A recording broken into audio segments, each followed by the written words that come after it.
live for real now? Cool. Here, let me make sure that we are live on my phone.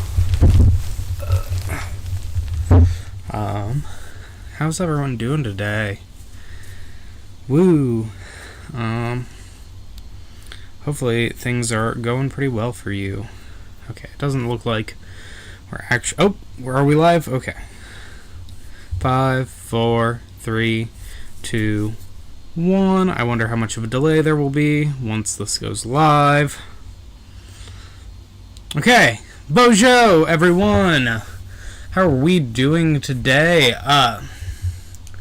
I am going to be doing a stream where I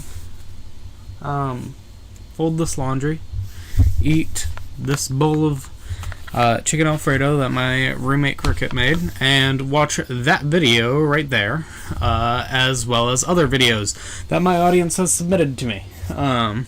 If you'd like to submit videos, go to the Discord. It's linked in the description. You can watch it. It'll be really cool. We've got a musical theme today for a lot of the videos, not this one.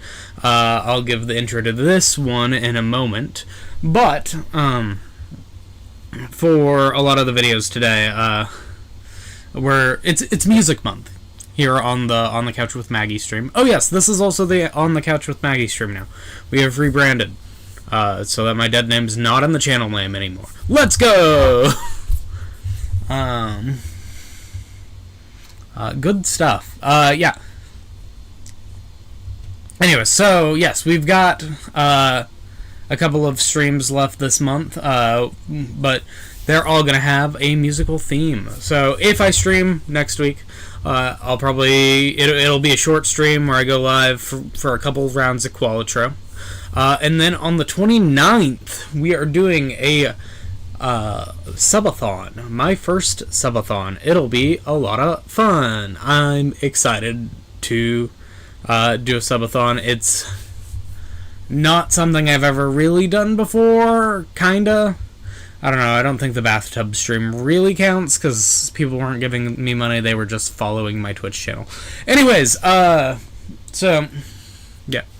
Today I'm watching YouTube videos. Okay, so this one up first is going to be Snakes on a Cartesian Plane. This is from the Bumbly channel, Bubble Flowers Bumbly channel. This is a YouTube channel that I stumbled across the other day because the YouTube algorithm is wild sometimes and just recommends me weird things. So we're going to be watching this. It is... pretty cool. Yeah, this has rapidly became one of my favorite YouTube channels to watch. I'm a big fan, and I want to show off more. Yeah, so we're going to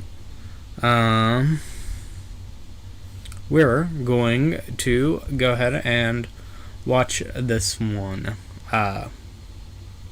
Yeah. Sound good? Sound good? I'm gonna watch this and eat my pasta. Oh, I cannot hear that. I also don't think you can hear that.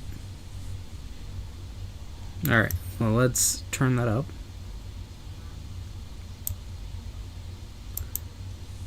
Okay, this is off to a great, technically difficult start.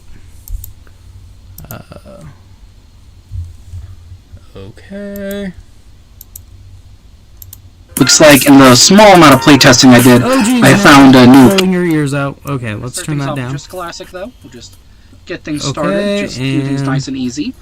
That should be good. And we're going to turn it up. Start here in just a little bit. I can hear it also. Alright. And let's just see how high of a score we can get here. I've got a bit of a time crunch here today, so today, okay, that's the first lesson. We go through the walls. We're just going to see how much we can get done.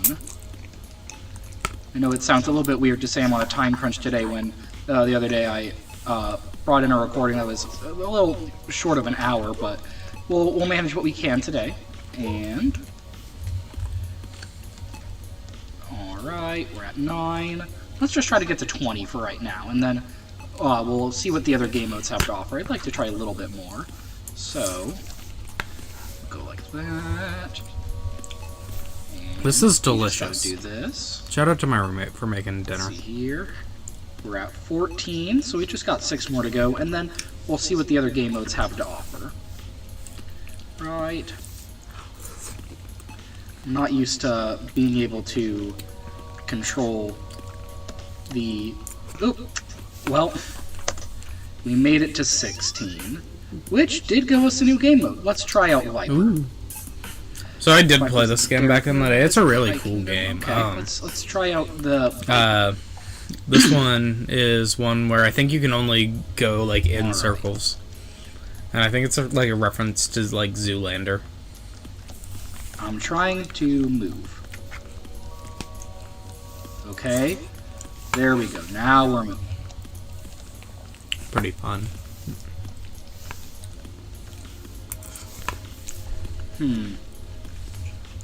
It appears, though, my movement options are a bit limited right now.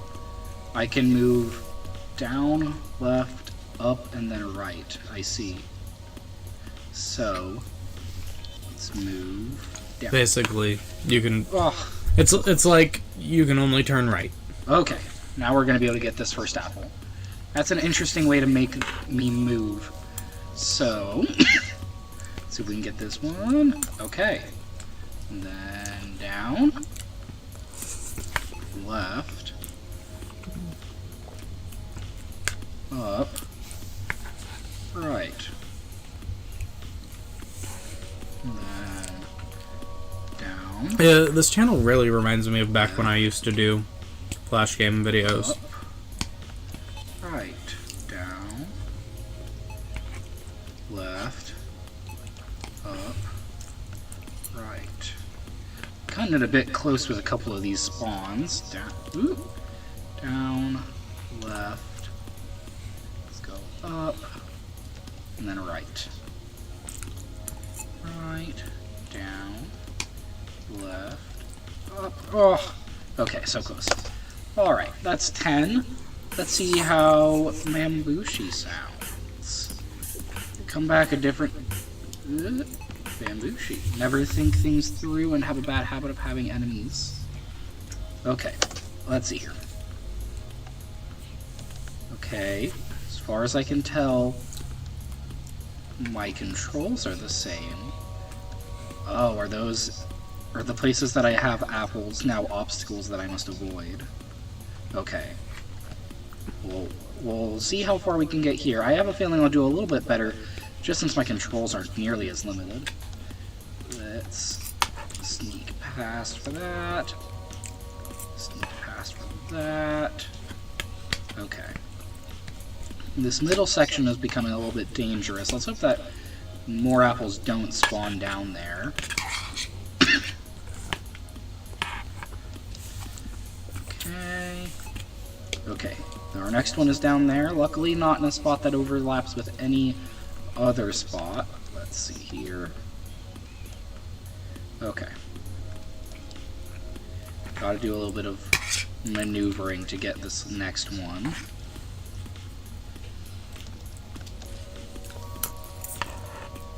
And we missed.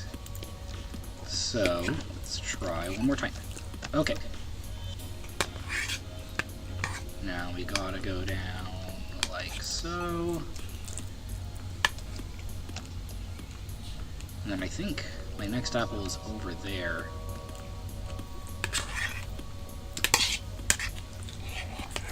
Yeah. My next apple is down that way, so...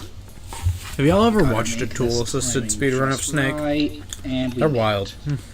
And we immediately face-planted. Okay. That was some fun. Let's try out some more of Viper. I think I want to try and get to more in Viper.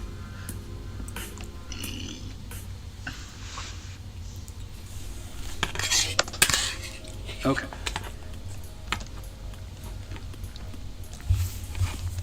Okay. Down, left, up, right is the way that we gotta move. So, get this apple. Down, left, up, right. Down, left. Alright. There we go. Up. I've officially eaten Down. my food. Now we can fold the first piece of Right. Down. Left. clothing on the stream that is supposed to be about folding clothes. Right. Down. Left. Up. Right. Down. Left. And then we go up. Right. I think this is a really impressive display of, like... Left. Up. Right. Ah, rats. Okay, let's try this again. Let's try this again. What's the word? I can feel that we can get up to... Like, it means, like, amount. something on a... It means, like, geography on a globe. Right. Down. Non-Eulian? Up. Right. Non-Euclidean. Non-Euclidean geography. This feels like a really good example of of like being good at non-Euclidean geometry Right. or spatial awareness. And we just gotta make this right here. Down. Oh, rats. Okay. Let's go down. Oof. Up and then right. Okay. I'm there not we like go. stuck in my teeth, so Down I'm and gonna then use my hair left. to get it out, which I know is gross. Just gotta get this up at the right angle. Up. Perfect. Oh, and we don't even have to move that much. We just gotta go right. But sometimes you gotta do what you gotta do when you don't have any 6, toothpicks 7, around. So down, left, and let's go up, right. Let's go down, left, and then up, right. I might do another stream this week. Right, we're I at don't know. 8. We're trying to get to 15, so we're about halfway there. Just gotta Well, make things a little bit. living on a prayer. This just makes things a little bit harder, just having such particular. Oh, is he gonna do? controls. Is he gonna Right. finally Oof, we missed it. get break his highest score yet? Right. There's 11. Okay, I got scared for a second that I had doomed myself. I see what happened now. Okay, okay. Let's try it. Let's try this one more time. Is what I would say. Oh, wait, no, we unlocked more things. We unlocked Ouroboros. When Ouroboros eats its own tail, it just flips inside out and just keeps on trucking. It's mildly horrifying to witness. Okay, okay. I would try to do that, but I do kind of want to see what Ouroboros is like. Let's see here.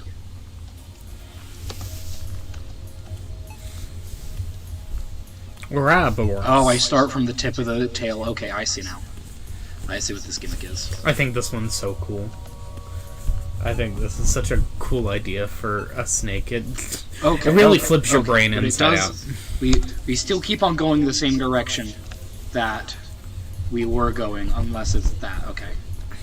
So if I go down here, it's going to shoot me back up. Go back up here, it's going to shoot me like that. Up here, it's going to shoot me like that. Okay. It's going to shoot me like that. This is a very interesting game mode. I do like it. Okay, and then we shoot back up, and then we shoot back like that, and then we shoot up. 9. So yeah, this is just kind of a This peek at seems what... like the type of game mode that would be really fun to grind out, and really unfortunate if you have a hard time with regular controls of Snake. Which that category does, I guess, include me. I'm not doing the hottest. Let's see here. Okay, I see where it is. Whoop. Okay. Be careful we just time this right. Yeah, this is just what it looks like whenever I try to do laundry. Okay.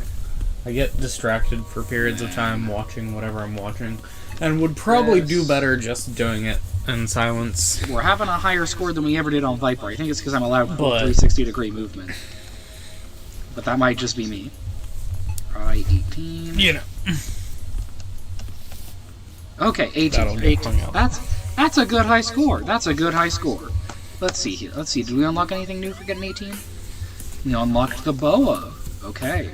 Let's try out with the boa. People who have been watching this channel for a long while actually know this is not my first laundry stream. Well, it might be my first laundry stream, but it's not. Okay. It's not the first one where I like. So far, this is just regular Snake. It's not the first video I've done where I just sit and do laundry. I remember Snake. Oh. I can probably pull this one up, actually. I have a feeling this time the walls are actually dangerous.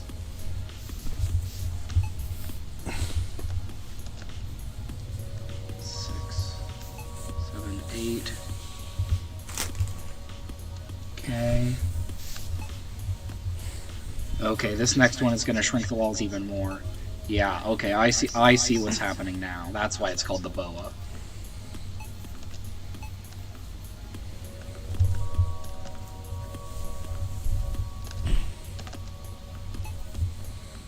Okay, here's number 15 is what I would say if I got the apple. Okay, it does let me...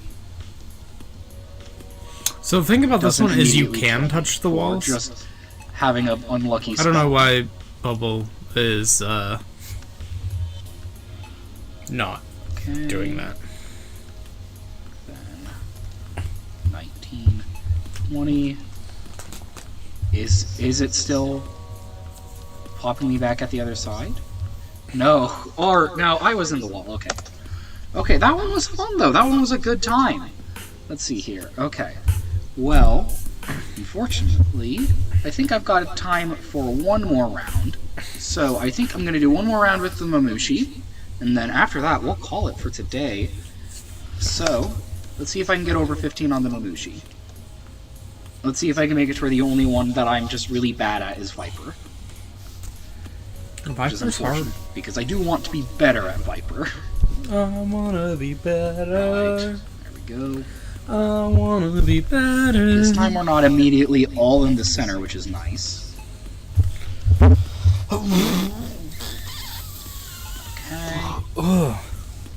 My just gotta make sure not to go up a little, not go up too sides early here. hurt. Okay. It's because I was moshing the other night. I went and moshed, and it was a lot of fun. But I am very sore now. Go up. I'm tired. The next two are up anyway, so. Okay, we're gonna have to do a little bit of a loop-de-loop.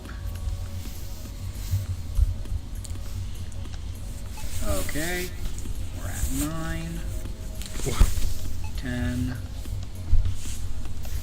11, 12. Alright, we're just 3 away from getting above a 15. That was very close to ending at 12. Yeah. And it did! Okay. Well, that was our one more attempt. So, that is going to be all from me for this edition of Flash Game Friday. I hope you all had a good time, and don't forget to stay having a bubbly day. Yeah. This is genuinely such a good channel. Big fan of all this. Well, that's not. But highly recommend going and checking these out. Alright. This next video is the Marvel Symphonic Universe by Every Frame of Painting. Every Frame of Painting is a legend, so this is gonna be great. So I have a question for you. Off the top of your head, could you sing any music from Star Wars?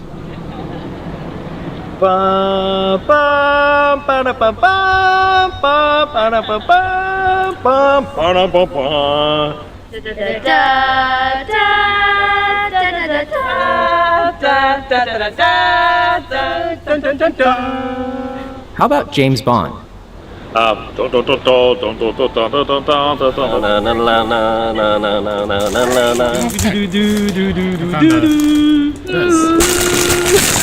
Harry Potter?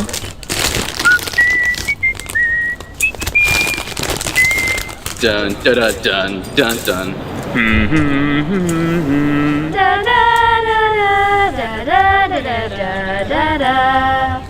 My last question. Can you sing anything from a Marvel movie? I'm like the biggest Marvel fan that I know of. I can't think of any of the songs. No.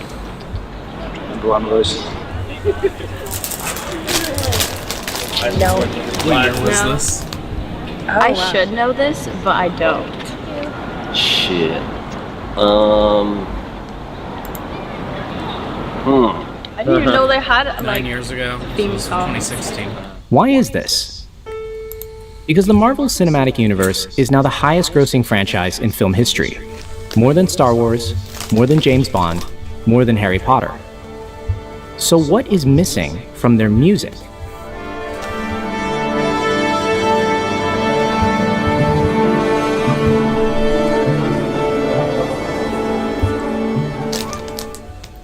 The first problem is that most of the music doesn't evoke an emotional response.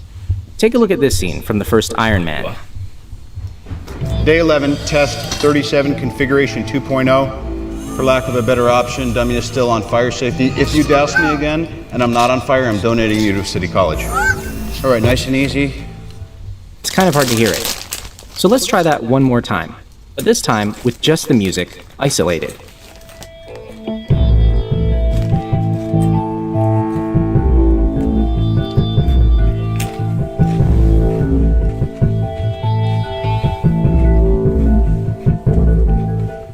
Did you have an emotional reaction to that music? So what happens to this scene if we just take it out? Day 11, test 37, configuration I genuinely 2.0. did not notice For the lack of music a the better first option, time. dummy is still on fire safety. If you douse me again and I'm not on fire, I'm donating you to City College. All right, nice and easy. The scene works just fine, and it doesn't need any other sound. And that's partially why you forget the music. It's like the air conditioner in the background. After a while, you tune it out. Another problem is that the music is used very predictably, so that what you see is what you get. If you see something funny, you hear funny music.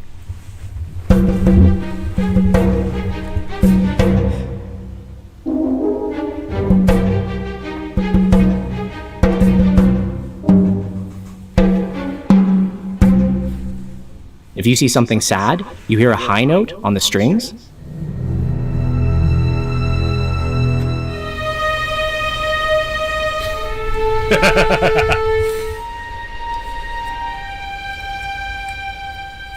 This is a really safe way to score a film, because all of the emotions are expected.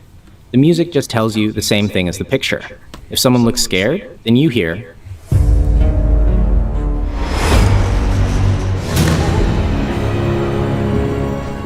And this is the second reason the music is forgettable. It never challenges your expectations. But sometimes, the Marvel films do have memorable music. Except the filmmakers don't let us listen to it. Instead, they cover it up with other sounds, like this. Denied enlistment due to poor health, Stephen Rogers was chosen for a program unique in the annals of American warfare. One that would transform him into the world's first super soldier. That narrator is just telling us things we already know, and he distracts us from the emotion of the scene. So how does this moment play without that distraction? It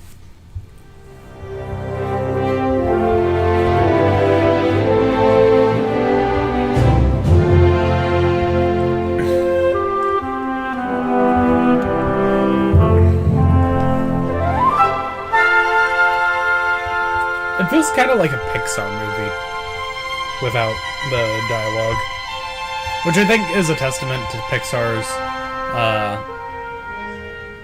Did you feel the level of, difference? Audio-visual storytelling. Film music is incredibly subjective, and it goes through trends. And over the last 20 years, there's been a cultural shift. Nowadays, a lot of filmmakers feel that music should not be noticed. That's a contemporary thing that I've heard very frequently. It's not supposed to be noticed. Right. But why is it not supposed to be noticed? I grew up on Alfred Hitchcock's films, Bernard Herrmann, and I noticed every note. Right. I find it a little bit baffling why that seems to be the consciousness of music and film. But there is one thing we haven't mentioned yet, and it's very important. Today, blockbuster movie scores are composed through a particular process, and that process starts with one controversial element. Danny, you groaned earlier when someone mentioned temp music. The pros and cons. For me, temp music is the bane of my existence. It's my job to make the director forget everything he's heard in the temp. I won't listen to it but once. I'll never listen to it twice. And if they're addicted to it, it's just going to make my job harder. Let's back up a second. Temp music is when you're editing a film and you take music from another movie and use it temporarily in your cut, like this.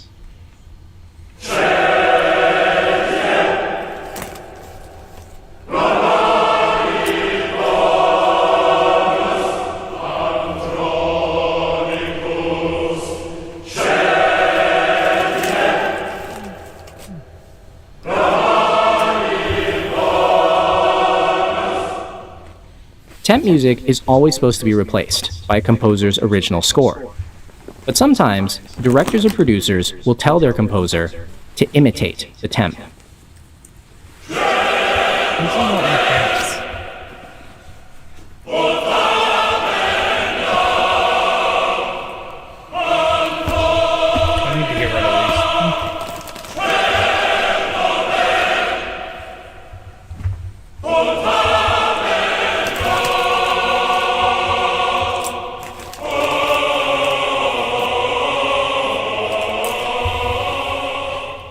To our knowledge, this is the only time a studio has publicly apologized for imitating temp music. But the far more pervasive effect is that now, most blockbusters are temped with each other's scores. So they kind of sound like each other, but just within legal limits.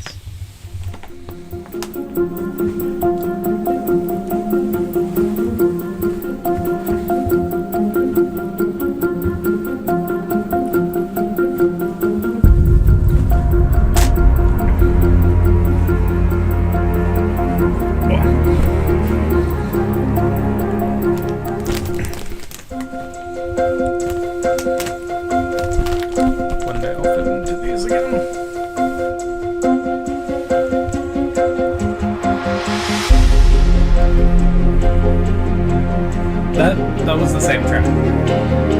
It's a little different, but it's the same track. It feels like maybe just later on in the track. And as the Marvel franchise has become more popular, now other films sound like they were temped with Marvel music.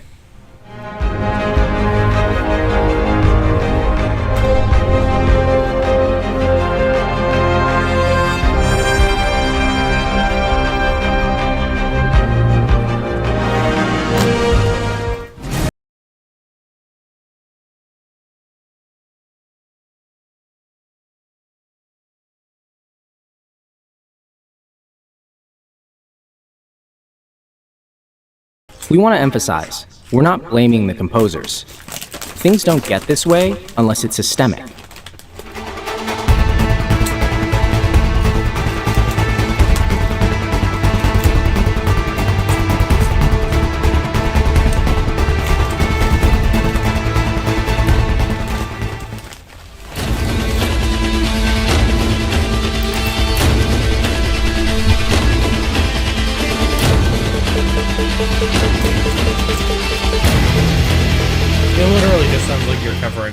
Before temp music became popular, directors would often reference other music as a way to talk to the composer.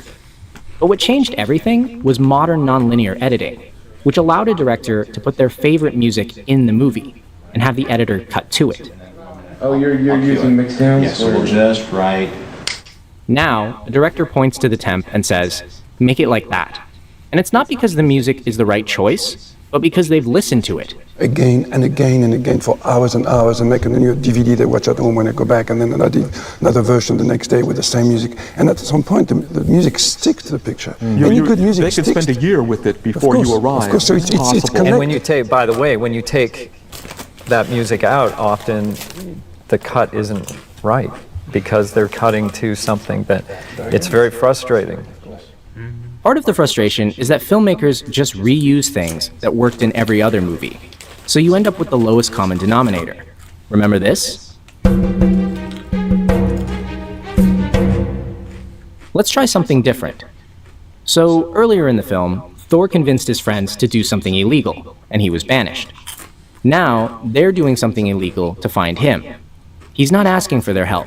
They're giving it willingly. What if we heard this feeling in the music?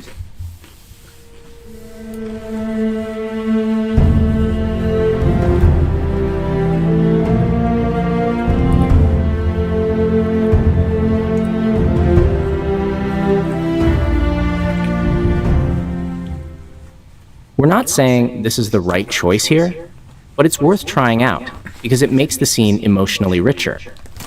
And all of the choices you see in Marvel films, the background noise, hearing what you see, adding a narrator, temp music, all of these stem from the same desire, to keep things safe.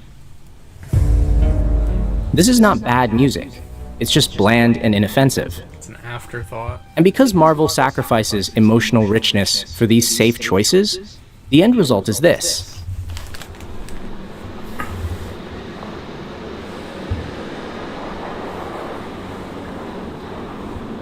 Ooh, Marvel? No. Oh, wait, So what is missing from Marvel music? Risk. The kind of risk that creates an emotional connection with the audience, so that they carry the music with them. People do not remember safe choices. Only bold, original music can do this.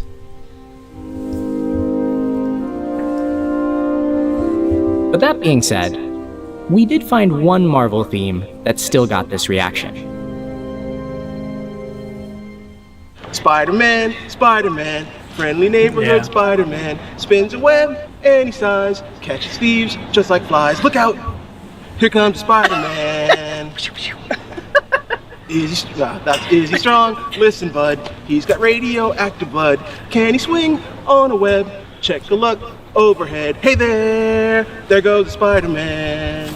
So this one would be later on used at the scene of a crime. This one was in like the 2017. He arrives just in time. Spider-Man, Spider-Man, friendly neighborhood Spider-Man. Welcome friends, he's ignored. Action is his reward to him.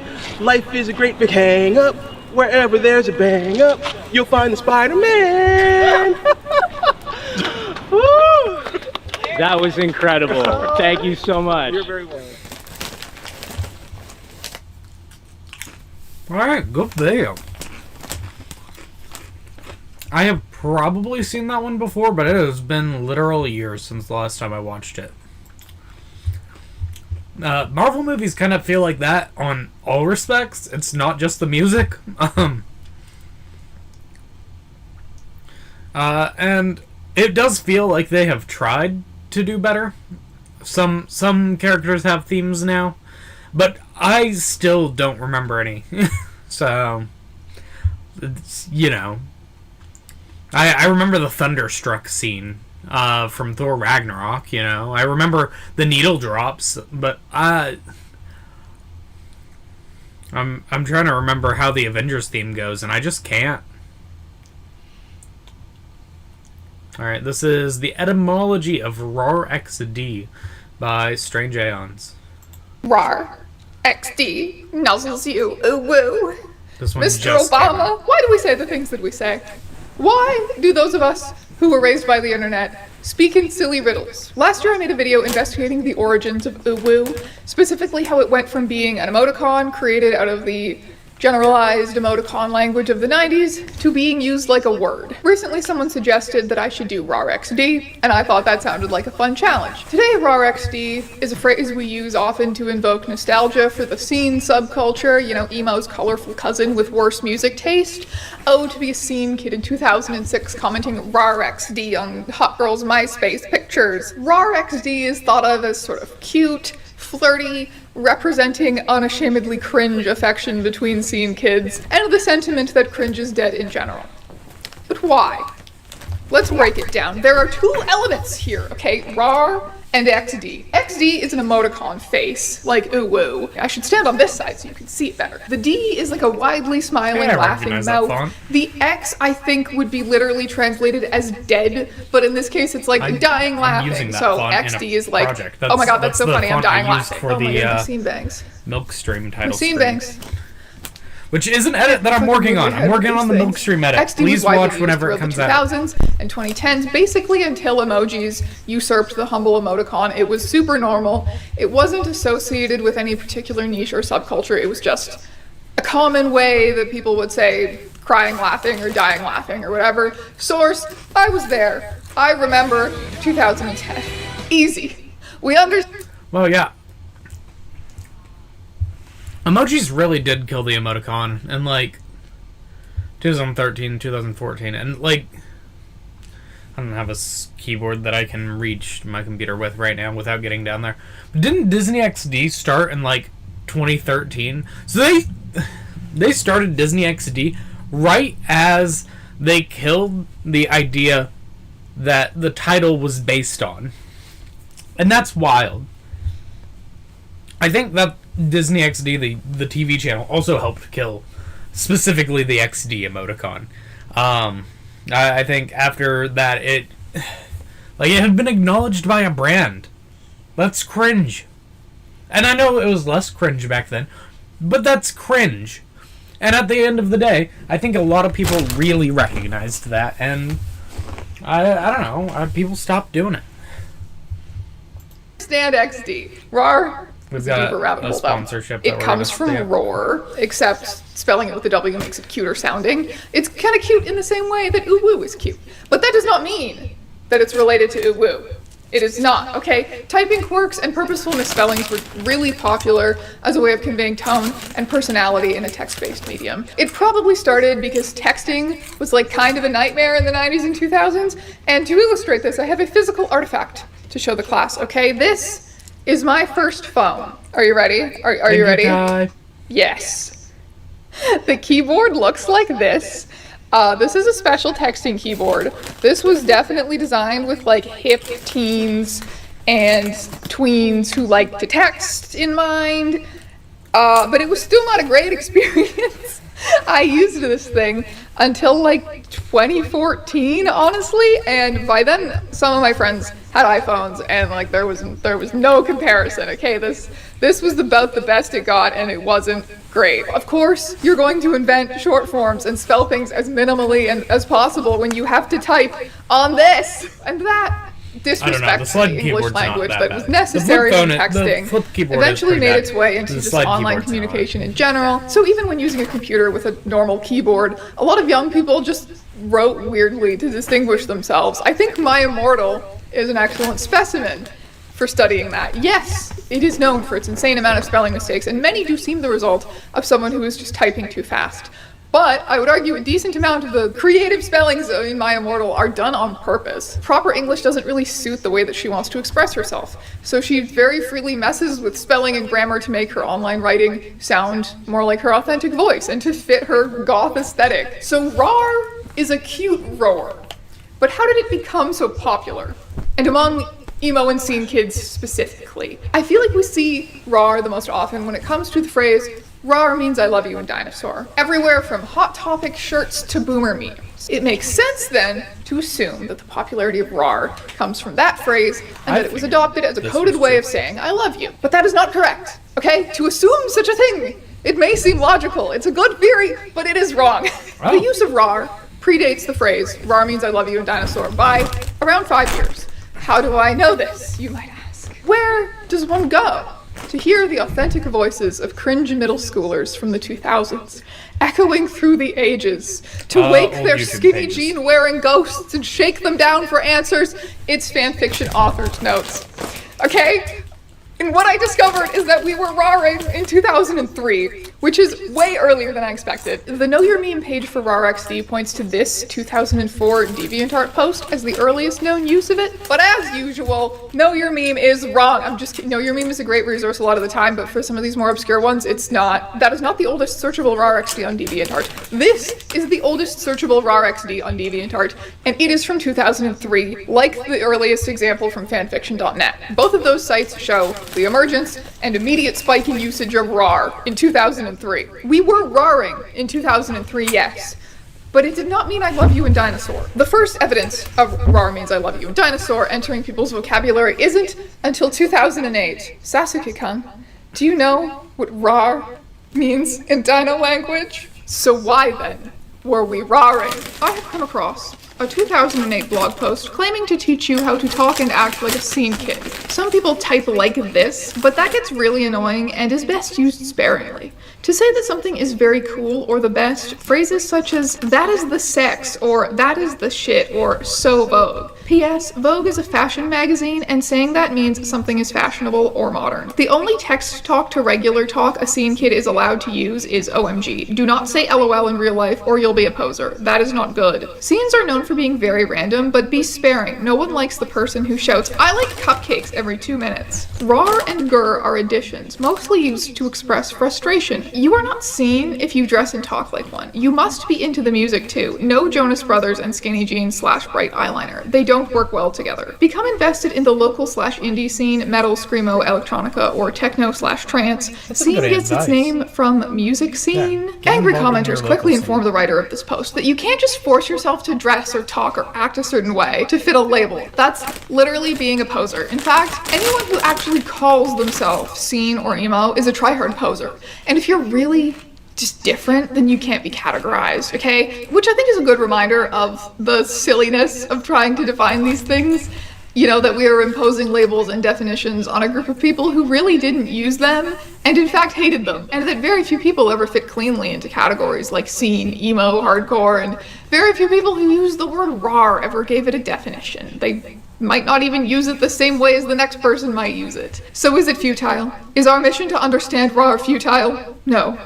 No, I will not give up yet. While I agree with the unfortunate poser writer of this blog post that GR is an expression of frustration, RAR is more complicated than that. I disagree with RAR being lumped in with that, because RAR can be that, but RAR is so much more complicated than that also. In search of a true understanding of RAR, we must examine the primary sources. The first place I looked was fanfiction.net, and honestly, harrowing experience at first. Disclaimer, I do not own Gossip Girl. RAR. Rate and review. RAR. Enjoy. Rated M for cussin' and some girl-on-girl smut. RAR. AU. Please comment. RAR. Ah! Apocalypse. RAR. Rated T for imagery. Not a lemon. RAR. Complete. Please rate and review. RAR. Wizardmon looked out to the sea and saw... RAR, read it and find out what he saw. Middle-aged Gundam pilots trying to manage a rescue mission. RAR. Slight yaoi. Another one of my sappy stories. I had to write a Cho Cedric fic, so RAR. The way that people are dropping RAR like it's punctuation, like it's an emoticon almost. I started to wonder, is RAR like the inverse of uwu? You know, uwu is an emoticon that came to be used like a word. Is RAR a word that has no literal definition but is used almost like an emoticon to signify tone? Somehow? If so, what tone? Like, I'm still confused. RAR. Haha, did I get your attention? Well, this story is about Ayame and Koga. Oh my god, okay.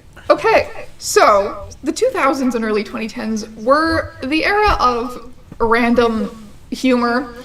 It's hard to explain the appeal of this if you were not in middle school at the time, because in retrospect it is really truly annoying. Are you random? Moo, oink, rar, see? Purple angel, gerbil, rar, xdd. Rar, I'm a goldfish, you know, the usual. Unicorns go rar. Rar certainly feels at home among these proclamations of quirky nonsense. So, is it true? Is it futile then? Is this when we give up? No. No, I will persevere a little longer. I will continue to ask, why does Sasuke keep saying rar? Let's go back to the absolute basics, right?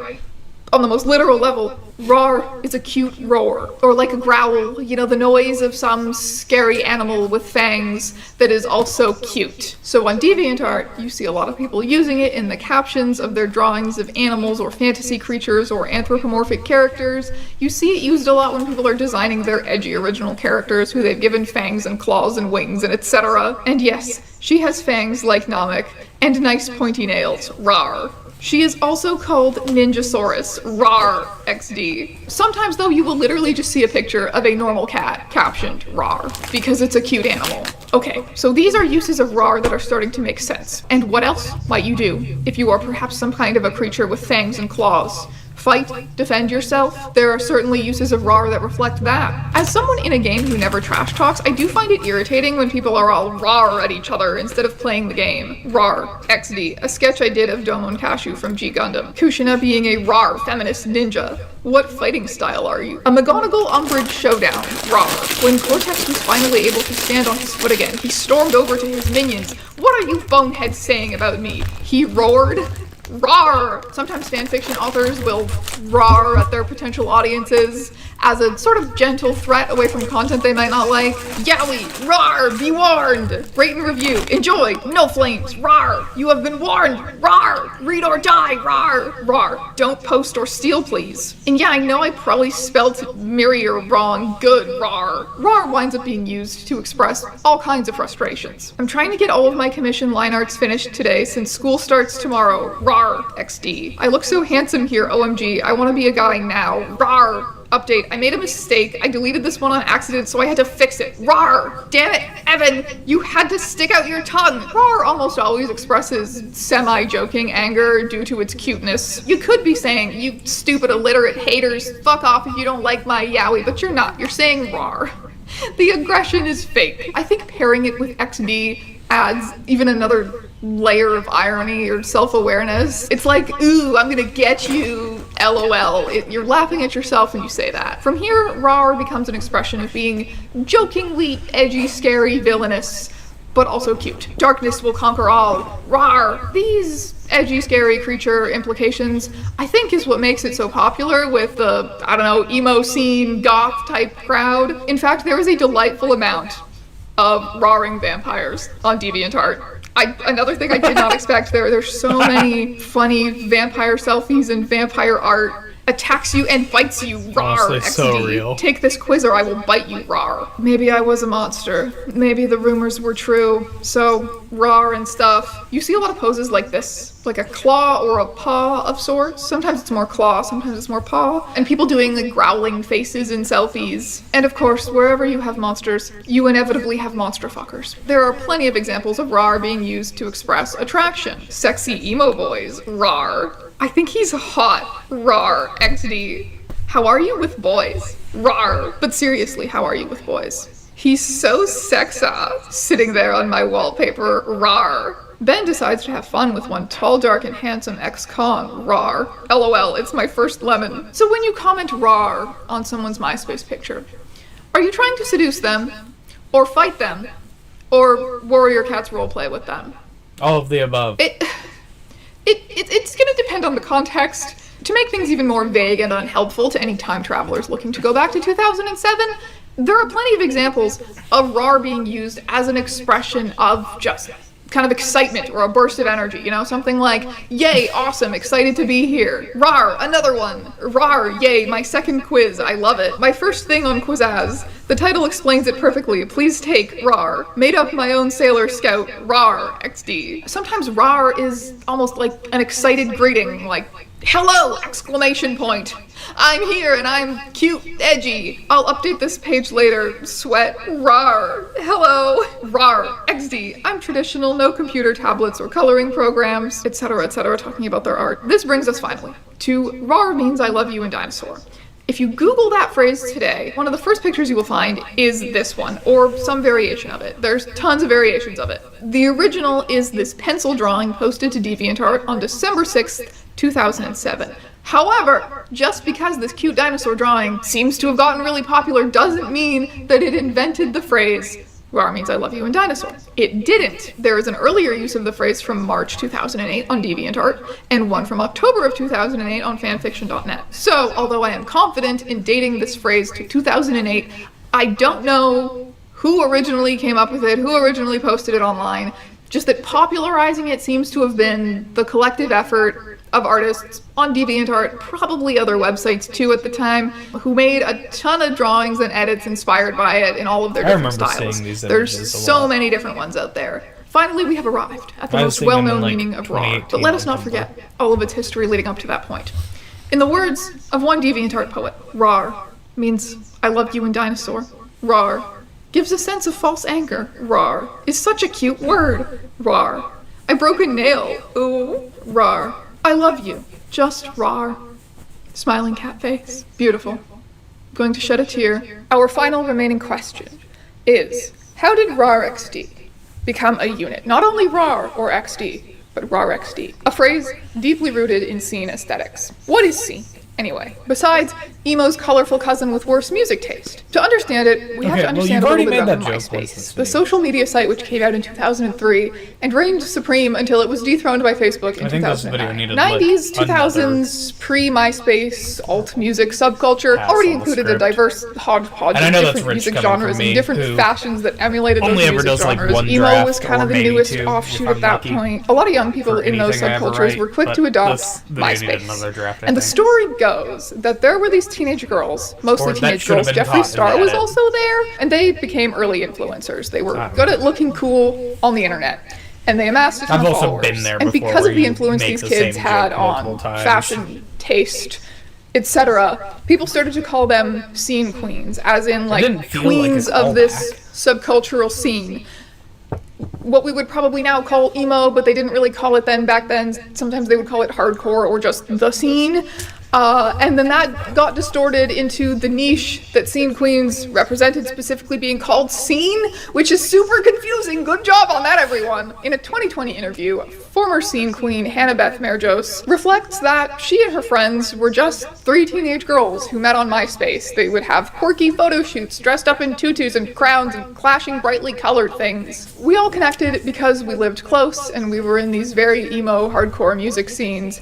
I used to go to shows 2 or 3 times a week. That world was my whole life. I didn't hear the term scene queen until I was 17 or 18. Yes, they were really that young, and adult men were not normal about it. That was like a really common thing with the... Anyway, I was with Audrey, and we were doing a lot of events with this company called BuzzNet. We did Warped Tour together, we had poster signings and things like that, and I just remember girls being like, oh my god, I look up to you guys. You're like the scene queens. And I'm like, what is that? Many of the bands that scene kids became obsessed with were bands that actually got started on MySpace. So it was a very exciting time to be part of this thing, you know, like it was all happening. Many of the scene queens went on to date band members and become embroiled in their drama. You know, they weren't just fans. They and the MySpace community were actively creating this thing, the scene, you know? Unlike all of its predecessors, scene is native to the internet. We've always associated certain fashions with certain music, but with scene we also think of typing quirks, certain memes, and internet popular art styles. MySpace's custom profiles with their patterns and glitter and stickers and flashing things and an aesthetic sensory overload that feels very reflected in a lot of scene outfits. It takes the skinny jeans and studded belts and graphic tees from emo, the candy bracelets and bright colors of rave fashions. There's definitely some 80s glam in there with like, I don't think we talk about the influence of 80s glam on scene hair enough, okay? It's like this fabulous hodgepodge of music subcultures past with sparkly rainbow unicorn vomit all over it. However, scene appeared and disappeared as quickly as MySpace did. A very, very bright flash in the pan. I was on MySpace. But it like didn't stay dead. At the very least, the aesthetic didn't stay dead. You know, what I will call scene core fashion, checkerboards and Monster Energy and candy bracelets. Oh boy, it's all back and seemingly more popular than ever. Hashtag raring 20s is what they're calling it. Rar, XD, cringe is dead. Put your cat ears on, son, we're going to see a marching band. I've come to realize that RARXD is a recent creation. It's an expression of nostalgia for the scene subculture and the young internet. It's certainly something that some scene kids said, sometimes, But so did furries and weird internet kids in general. Plus, RAR and XD didn't always used to have to go together. They so often do now because it's a caricature of how cringe kids used to speak on the internet. It's a frozen artifact compared to the dynamic ways that people used to use these expressions. That said, I would never want to discourage anyone from RARing, okay? If today RAR XD means cringe is dead, then I am all for the hashtag RARing20s. I also think that while there is an element of nostalgia to it for some people, there are also a lot of young people who are drawn to these scene-core sort of things just because there's an inherent appeal. They're sparkly and people like them. And scene music was kind of terrible anyway. Do you guys remember Blood on the Dance Floor? Kids, do not look that one up. My advice to future scene kids, okay, don't listen to any of the music, okay? Just take the aesthetic, incorporate even more 80s glam, stop buying fast fashion forever, make more weird art, you'll be fine. And that is all for now. Yours faithfully, Strange Jones. RAR. Wow. Pretty good video, despite my criticisms of the reuse of the same. I don't know, what am I to... I'm not making this video. Like, what am I to say here? Alright. Devil May Cry music can save your life. This one was submitted by Ty, who was in chat earlier. So, let's... I haven't played Devil May Cry. Well, let's see. Devil May Cry music can save your life. Yeah, I know. That sounds like the kind of YouTube hyperbole you're used to. And in some ways, it is, but that doesn't mean it's impossible. Anger is an emotion we all know too well. Left unchecked, it can be destructive, not just to those around you, but to yourself. But anger isn't just chaos, it's power. A force that, when channeled properly, can lead to growth. And that's where the music comes in, effectively channeling that anger. It doesn't just let you release it, it helps you understand it.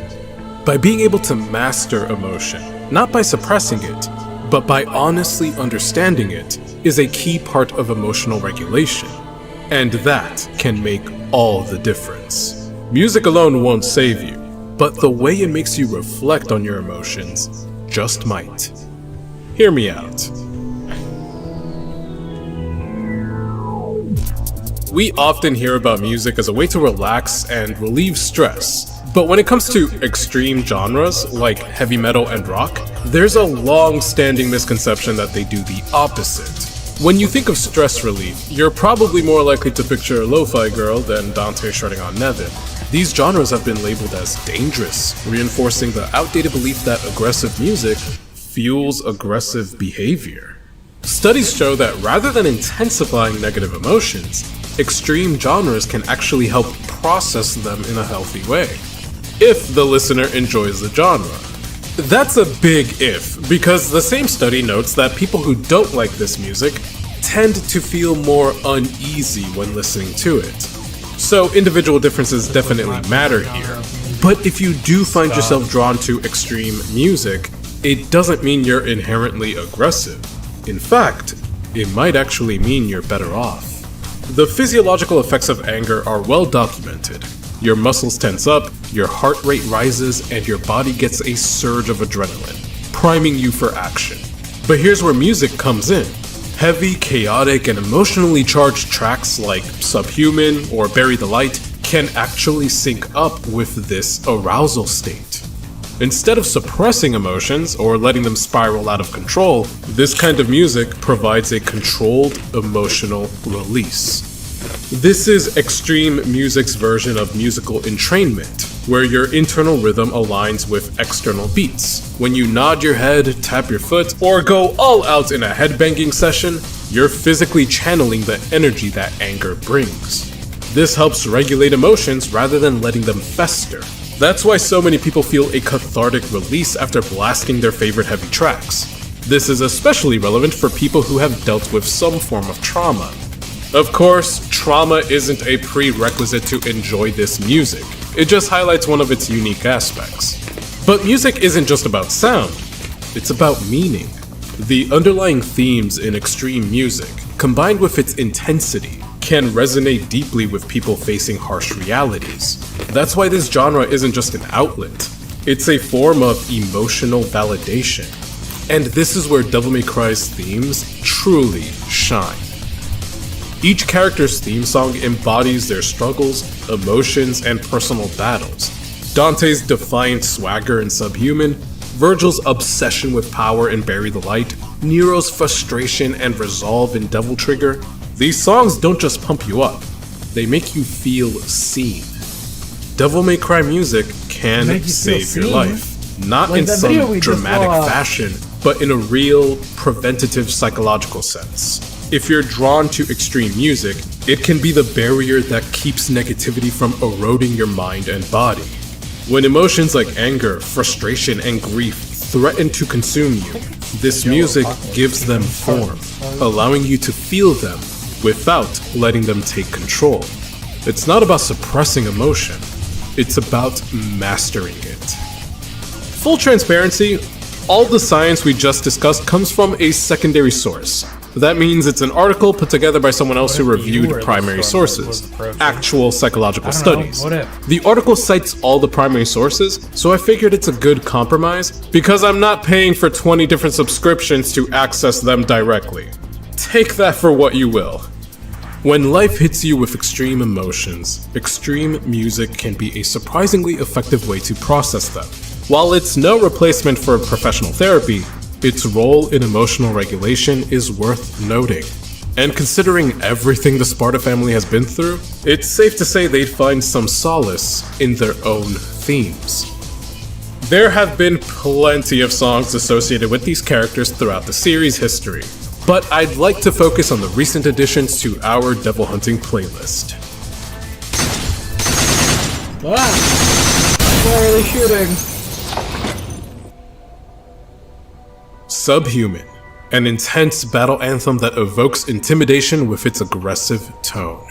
The song kicks off by hinting at an internal conflict as Dante faces yet another apocalyptic threat. I mean, at this point, how many has he stopped? 4? Just counting the games alone? But something about this one feels different. As I stare into the eye of the coming apocalypse, I see them reaching for my soul. This is not just another battle. This is personal. Then comes the real contrast. I cannot erupt. I must control. I cannot erupt. I must explode. Dante is the definition of nonchalant, always smirking in the face of danger, disrespecting demons twice his size as he cuts them down. But this suggests that beneath the constant showboating and bravado, something is bubbling under the surface. Something demanding to be set free. What is he trying so hard to contain? And why does it feel like, despite his control, an explosion is inevitable? The mind tries to sink me deeper. Another clue to Dante's internal conflict, his own thoughts pulling him down, making him feel something he'd rather not. Meanwhile, the evil tries to turn me around. I like to imagine this literally. Dante has his back turned to the evil, but it's trying to make him face it. That took about an hour. If this were just another demon, there wouldn't be any convincing. After all, later in the same verse. Okay, I will get back to this. This is 50 minutes long. I'm not watching all of this video. I do have to go grab some stuff though.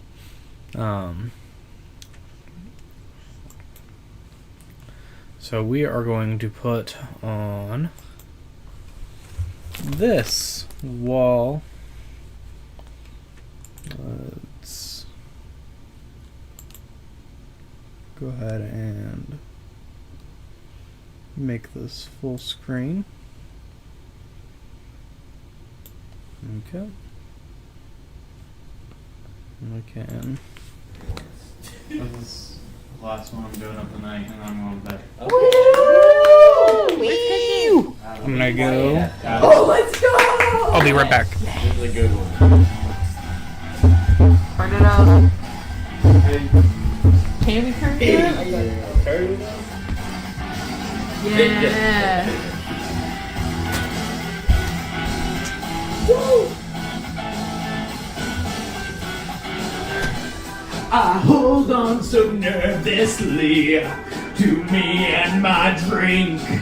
I wish it was cooling me, but so far has not been good.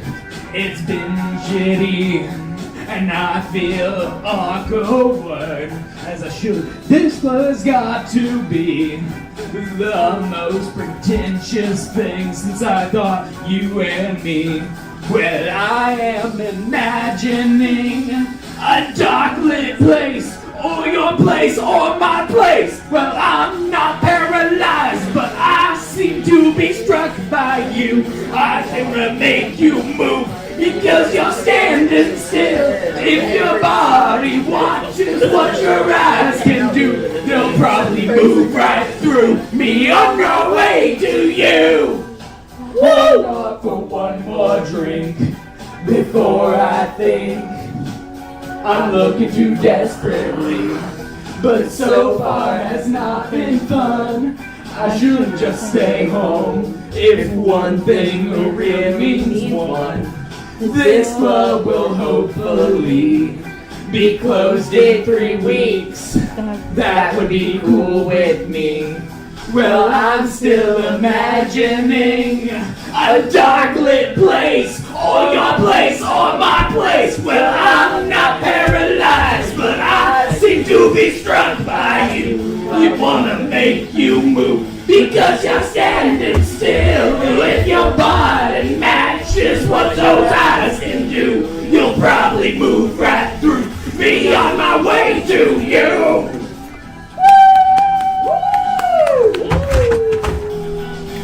Yeah. Get it, Maggie. Get it. Get it. Get it. Get it, Maggie. Yeah. Get it. Yeah. Hit the 2-step. Get it. Watch out for the cord. No. Well, I'm not paralyzed, but I seem to be struck by you. I wanna make you move because you're standing still. If your body matches what your eyes can do, you'll probably move right through me on my way to you. Not paralyzed, but I seem to be struck by you. I wanna make you move because you're standing still. If your body matches what eyes can do, you'll probably move right through me on my way to you. Whenever they were at that like weird cover band thing. You'll probably move right through me on my way to you. I'm covering up. I'm sorry. You'll probably move right through me on my way to you. Glass filter right there if you want to use it. All let go from all. Thank you. I am Lord, next. Lord.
Alright, yay, we did it.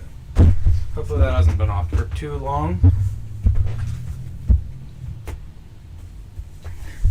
The Bill Clinton versus Jeffrey Epstein video. Good video. Yeah.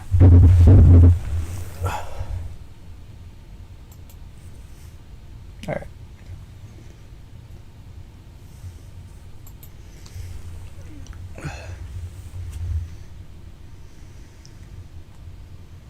Let's go ahead and shrink this back. Oh.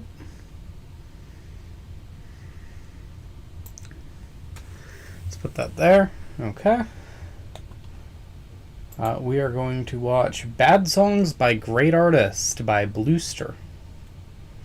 Well, this was on my Watch Later playlist, so...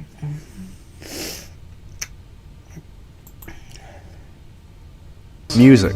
Am I right? We all got artists we love, and then ones that are so universally loved, they would be considered great. But even the best artists to ever live have off days. Moments where they drop something so questionable, you wonder if they were hacked, or maybe being controlled by a small alien. Like, how did this make it out of the studio? Who said, yeah, that's the one, let's publish that? Bad songs by great artists are a special kind of pain, because you know they can do better. You know what they're capable of. I asked you guys to send me some bad songs by great artists, and I'm a little scared. Let's begin. Bad by Michael Jackson. I can't even be mad at this one. I basically handed this to you. So let's just take a moment, a little round of applause for the joke before we get to the serious people that mean business. That was pretty good though. That was a good one. I don't think I saw any actual Michael Jackson suggestions. So maybe he literally has no bad songs. I'm sure there's something out there though. Maybe I'll find it when I'm editing. Yeah, that song that just played, how bad was that? Can't believe Michael Jackson made that. Isn't that crazy? Fuck You by Paul McCartney is absolutely heinous for an artist of his caliber and just feels like, how do you do, fellow kids? In song form. Paul McCartney put out a stinker? I don't remember this occurring. Oh my god, this just hit me like war flashbacks. I know I've heard this song, but I don't know if I processed that it was by Paul McCartney. Very strange choice. It reminds me of some of Beck's stuff off that one album where he was putting out a bunch of like really processed pop music. This song is so catchy though. If it was by anybody else other than Paul McCartney, I think it would fit in with a lot of other big catchy pop songs. But the fact that this dude made Yesterday, this dude made Abbey Road, and now he's on this Chainsmokers. That should be better. It's a lot better than I was expecting from the title. I wasn't really thinking it was for you. I was more thinking like and like Playboy Cardi language, so thank God it's not that and I didn't have to hear Paul McCartney rapping, but very weird. I'm really curious how the boardroom meetings were going, if this was something Paul wanted to do, or if he just kind of showed up. I put it in the same space. Yeah, turn him down a little bit more. By 21 Pilots. Maybe Paul just needed that check. He needed the Toyota-thon placement. The Return of Chip Douglas by Kid Cudi. This is from Speeding Bullets Ahead. Alright, that should be better. This is real. You should always listen to it. Alright, more laundry time. I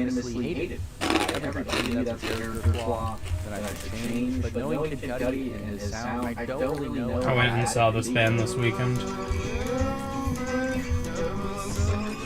Okay. That's how bad it could be. This sounds fake. Hey, I'm all for experimenting with sound. He obviously was trying something different with this record, trying some rock elements, little acoustic action in this song, an interesting artistic pivot from his usual rapping. However, I'm really struggling to see what he thought was good about this. Cool to make it for yourself and experiment in that way, but publishing it on an album and out there into the world, what do you think people were going to get out of it? Kid Cudi does have an interesting career. I feel like he's one of those greats that's kind of a 50-50 these days on whether he puts out something really good or kind of bad. He seems pretty much do what he wants. That obviously must be the case, seeing as he made this and released it. So honestly, kudos to Kid Cudi. This takes some guts to get off the hard drive. I feel like I need to listen to the rest of this album now. That was legitimately one of the strangest things I've ever heard. These are not very good, and I will not be getting them again. This is a Lil Wayne song, actually pretty recent. Alright, go ahead, pause that. This doesn't sound weird. This sounds like a mashup I would see on Twitter. Me when I put Lil Wayne over a Crash Bandicoot instrumental. I feel like I'm somehow being pranked. Look, this is a really weird beat, but I feel like under the right circumstance, it's a beat that I would really like, but Lil Wayne is just not meant for a beat like this. Maybe someone like Danny Brown who can pull off some crazy stuff rap on a beat like this, but this just sounds wrong. And it's really sad because his rap oh, my back hurts. It's not bad. For the most part, if this was a completely different beat, it would go pretty hard. Like I said, for the most part, it feels like he just gave up halfway through that song. Maybe he tuned into the lead and came to his senses. Tina's to an elephant. Is that Crash Bandicoot? Whoever produced this, I think there was some confusion somewhere. I refuse to believe that he meant to release it in this state. Maybe he was testing it on like a good beat and a bad beat, and he just happened to hit export and he had the bad beat selected. No one checked. They made the visualizer, everything, they put it on the album. I refuse to believe this was done on purpose. Father of All by Green Day. What does a bad Green Day song need to sound like? Oh, it's muted. I feel like this isn't that bad. It's very generic. I'll give you that. I don't know. Other than sounding like it was crafted in a lab for skate games, am I crazy? I feel like this is far. The entire song. I was expecting some kind of change, but that chorus is pretty much the whole song. This is just Baby's first pop punk. It's not the worst thing in the world. They could definitely be making worse music, but I do agree it doesn't have a lot of oomph. It doesn't have a lot of soul, and it doesn't really sound like Green Day. I feel like this is the least Green Day sounding Green Day song I've heard. His voice is, dare I say, too processed. I know. I used to love some processing, but I don't know. This feels like Green Day was killed and cloned. I will say it's hard to imagine someone seeking out this song to listen to with their own free will. Like, yeah, this popping up on the radio while you're playing skate. I don't think anybody would be mad, but I don't think anybody is purposefully seeking out Father of All by Green Day. Several species of small furry animals gathered around in a cave and grooving with a pick by Pink Floyd. Honestly, such a weird song. What? Wow, really? That's the title of the song? I mean, this is what it sounds like. So it's even weirder than the name suggests. I don't even want to say what it sounds like. It's giving Critter Forest Cult, like the One Adventure Time episode. How do you even make this? Did they actually gather field recordings of different animals, or did they somehow produce these sounds themselves? I don't know which one is scarier. Yeah. I usually listen to this guy's videos in the background at work, so I do not see him. Yeah, I've got a couple pairs of tights. These ones are very see-through and very ripped. Beans by Kurt Cobain. Now I'm scared after that last one. It's Kurt Cobain's solo work, so you know he was just doing this for fun. Please don't just be the sound of beans pouring out of a can. Okay, that's totally normal. I don't feel good after these past couple songs. I thought these would just be some funny, bad songs. I'd just be like, oh, what the heck, guys? How did he put that out? It's so bad. No, this is horrifying. I don't know if that's Kurt doing the voice, which, if so, that's impressive. I guess it feels like something out of Hansel and Gretel. I just met a very nice, unassuming old woman in the forest. I go into her little cottage. She offers me some tea, and then I black out. And as I'm slowly coming to, I hear this. In the other room. Why is she singing about beans? Is she making beans? What's in the beans? I don't know, but I don't think I'm making it out of this cottage. Kurt Cobain does sound like a woman. This is true. A can of beans in each hand, beans all over his face, going, my bad, man, did I wake you? I was just enjoying my beans. Either way, I don't like it. And I don't like beans. Smart Girls by Brian Wilson, where he raps while attempting to sample the entire Beach Boys discography. There's no way. I'm a huge Brian Wilson fan, rest in peace. I've never heard of this, so I guess I'm not as big of a fan as I thought I was. Holy Mother of God, what a way to start off. I feel like I'm about to cry. That was one of the songs that I've ever heard. You know, I appreciate the energy. He's obviously trying something different, and I believe that this was unreleased. I don't think he meant to release this. So experimenting with rapping for the first time is one thing. That will already be shocking, but to attempt to sample like every big Beach Boys song in one beat, that is crazy. Combine those two things, what we have here is a beautiful shitpost of a song. All respect to Brian, who was a true visionary and legend. But what is this? Not one of these samples goes with the beat at all either. They're all so out of place. I just wonder if Brian produced this. I can't imagine he did. Brian's just in the studio, like, yeah, put the 808 right there. Do I need to rap that verse again, or do you guys get it? I don't know if this has enough Beach Boys samples. This is truly a gem. I will be saving this one, so thank you.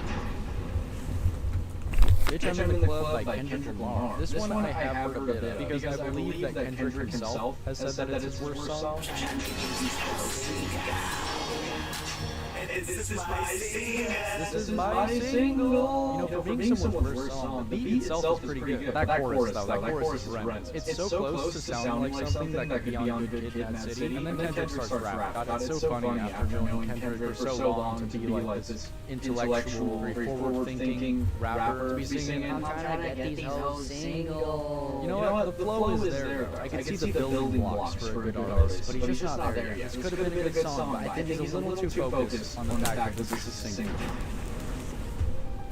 In keeping with having a Weezer song in almost every one of these vids, I nominate Piece of Cake from their Black Album. There have been a lot of Weezer songs in these videos, haven't there? I can't even remember if I've included them as a bad artist or a good artist, but I guess for this video, they're great artists. It sounds like it could be an AJR song. I don't mean that in any kind of way, other than this sounds like it could be an AJR song. Yeah, that song's pretty boring. I don't think there's one aspect of this song that will make me remember beyond the next minute of my life. I have heard quite a few Weezer songs that are very basic, commercial poppy, but this one might take it. It's not even catchy. How can you sound so commercial and not at least get it stuck in my head? Wow. Bad Guy featuring Justin Bieber. I don't know if you're considering Billy or Justin to be the great artists here. I'm going to assume Billy because Justin, as legendary of an artist as he is, it's not very hard to find some not good stuff by him. I do feel like Billy has a pretty tight discography. The Brody skirt? This man is skirt on a Billie Eilish song. What's happening right now? This is also such a strange choice for a feature on this song, because as good of a singer as Justin is, he doesn't sound like a bad guy. His voice sounds 15. But judging by the cover art, it seems like she was a big fan. So she was probably just decided to have him on something. It does suck that the one thing he's on is probably the worst thing she's put out. Okay, no fault to Billy. She's not doing anything wrong on this version of the song. This may be one of the worst features I've ever heard. But what is Justin doing? Back by genuinely why did he make this? I asked that about a lot of them stuff. This one is so bad. Look, this is a troll song. He is aware that it's annoying. You could say it's a little different than a lot of the ones here because Eminem is a little rascal. He's trying to mess with people. He wants to be annoying. And yeah, that's fine, but it doesn't make it any better. It still sucks to listen to. And it's not funny. I don't know if the culture was just really into South Park at this time because, you know, then I can understand a little more, but it has not aged well. I don't think I ever actually listened to this whole song. I usually turn it off within the first 10 seconds or so, like most people. It just gets worse, and somehow more annoying. Yeah, this is something that I would have laughed at and found funny when I was 10, probably, so that's cool. As an adult, though, it's pretty painful. Oblivion by Tame Impala. How did we go from Currents to this? Damn, people have been hating on this new Tame Impala. I agree with that. When you put out stuff like Currents, you will get shit on for making even mediocre music. This beat sounds exactly like those stock beats that you can cycle through on a keyboard. Hey, there's a way to pull that off. Gorillaz actually did that for one of their songs. And Mr. Impala's vocals can carry a lot. They are still really good on this, but sadly, I don't think he's carrying this beat. And reggaeton, Tame Impala is just personally something I don't think I've ever wanted. This whole album was pretty weird. It did have some of my new favorite Tame Impala songs on it, but then there'd be like 5 tracks that are just very uninteresting house music. I'm refraining from really hating on this album because I do still feel like it's something that might grow on me more. I don't think this song will grow on me though. Last one, Hot Shower by Chance the Rapper, or just the entirety of the day. Is Chance really a great artist? I don't know. I do feel like he's a really good artist, which he has kind of proved with his latest release, being a really solid comeback. But wow, this song is something. Shut the pattern. I do know this one. This is the one that Dead Blossom Jesse uses as their Be Right Back song. Where I feel like it's endearing, and this one just went way above that level. Please tell me this was a freestyle. Oh, God. The song by itself is one thing, but the baby showing up is just a nail in the coffin. I wish I could just continue forgetting that the baby exists, but every time I'm almost there and he's completely out of my mind, I hear something about it. I do feel like some of the Big Day gets overhated on, but this one is just an unfortunate mess of a song. that's the video. Thanks so much for watching. Let me know in the comments if there's any other bad songs by great artists that I missed. If you like the video, feel free to leave a like. And if you really like the video, hit the subscribe button. If you're already Right here? subscribed, here's your complimentary plus. Bye.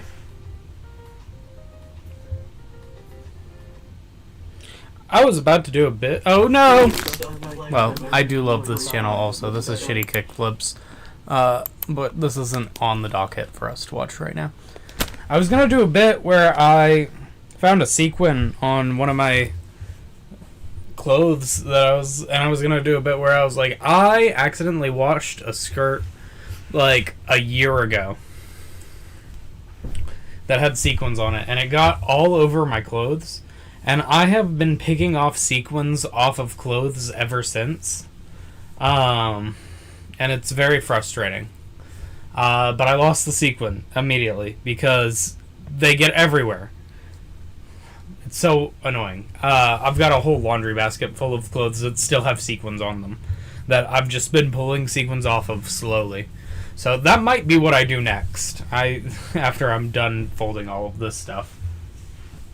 I might try putting stuff away a little bit, and then, because there's not much left here, and then we can pull sequins off of shirts while I chill.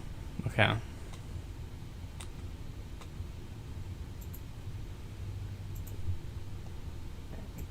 Let's watch a little bit more of this one. But I need a drink of water first. I don't know where my water went.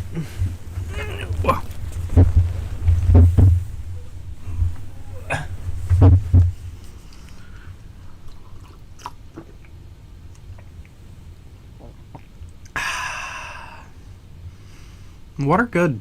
Highly recommend.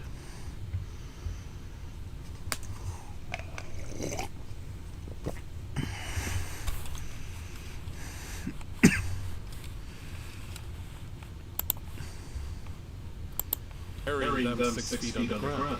So this is a different kind of evil. It has to be his demonic heritage. Dante rejected his demon side, at one point refusing to acknowledge his father and swearing to kill every last one of them. It's no surprise he'd rather not acknowledge that part of himself. His rejection comes from his human side, the part that felt the pain of loss. It's the side he cherishes most. Yet, it's also the source of his weakness. Funny, isn't it? And yet, every time the world is on the brink of destruction, he's pushed to embrace his demon path to survive. This constant push and pull, the refusal and inevitability, is the core of struggle. The same internal battle alluded to earlier in the intro. He rejects the double fin while shouting at the devils outside. The hours trapped into window panes. First, I think of the literal window panes of a house. And in the Devil Cry, one house stands out. Dante's childhood home. The nicest family was slaughtered. He hid there, forced to hear the structure collapsing around him, and his mother's screams. Trapped within the walls of the only place he had ever called home, it was his first real exposure to the nightmare he's been fighting ever since. Those hours spent waiting, helplessly paralyzed by fear, left a mark that lingers to this day. Okay, I think we're good on this one. I just don't care about Devil May Cry, like, at all. Alright, how to make fentanyl. Cool. So what fentanyl does in almost all of our songs is use like rave stabs. I'm using Rave Generator 2, and I just made a little pattern like this.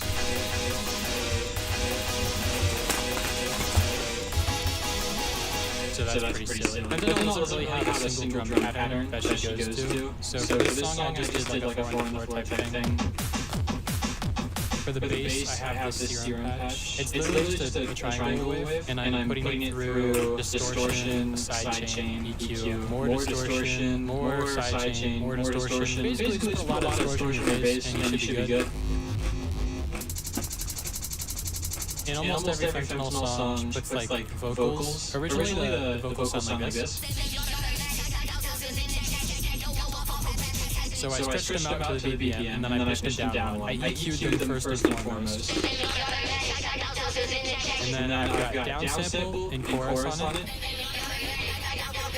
And then I have another serum effects which has a delay on it. And that's making it echo a little bit. I'm just using this auto-tune plugin to shift performance up. And then I'm putting more distortion on it. And then this is the most important part. I've got an LFO tool that's chopping it every quarter note so that it's fun to So it's making it choppier, and this helps with the rhythm a lot. And then with the beat, it'll sound like this. That's how you do vocals. So first I'll use a bunch of breaks in her song. So I have the almond break here. I've got this break. I've got a snare from the almond break that I just sampled. So I have a crash that just plays over and over again for noise. A drum loop that I used. And I just sped it up so it sounds really hyper. And I have some background noise elements. Just to add more stuff. It was sounding kind of empty, so I just said that. And then midway through the song, you definitely want to have someone screaming in the background. So I have this sample. That's just like a screaming sample, but I distorted it a shit ton and filtered it too. And then it goes on the beat right here. But yeah, someone screaming unintelligibly in the background is definitely a requirement for professional. And then also you're going to want to make the picks really fast at some point in the song. I'm pretty sure this pattern is just kind of arbitrary. I don't really know what I did. I just placed some random notes. For the cover art, you're going to want to make sure that you take a picture of your screen with your phone and then use that as cover. That way you can see all the individual pixels. That's what Sentinel does almost call for covers. You're going to want to name the song something really edgy and put some numbers in the title. And then you're done, pretty much. Here's the song.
Yeah, that video was just straight up fascinating. I don't have much to say on that. I am not a musician, particularly. Y'all have seen my attempts at music in the past. They're not particularly good.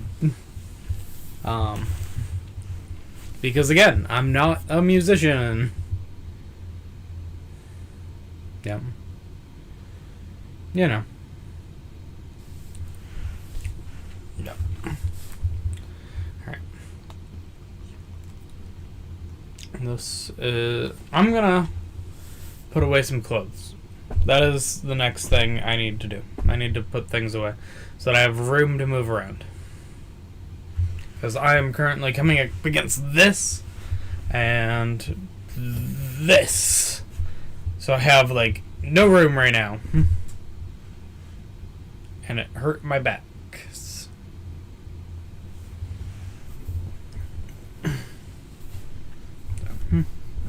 Let's put the stuff away. Wow. this part is not going to be particularly interesting to watch because I'm just going to be right off of camera. So, I'm like right here. I guess I will be on camera a little bit.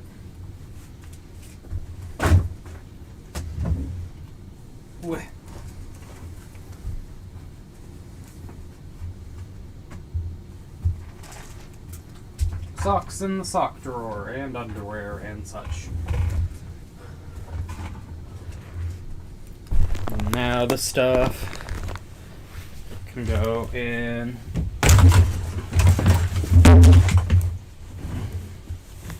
my pant drawer.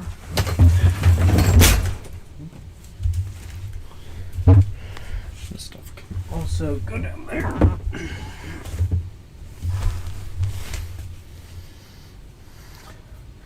This stuff also needs to go down there.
This was the other basket.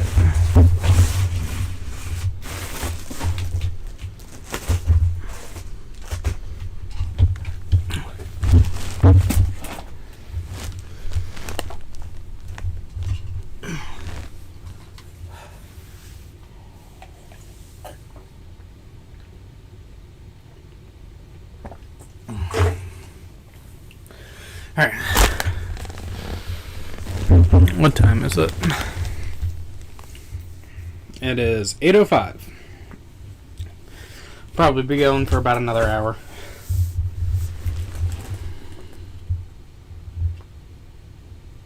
I am known to put all of my laundry on that chair that is right there. I am not doing that this time. I'm not doing that this time.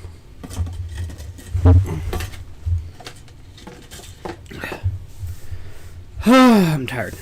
Okay. It has been a day. It's been a long day. I need to blow my nose. Jeez Louise.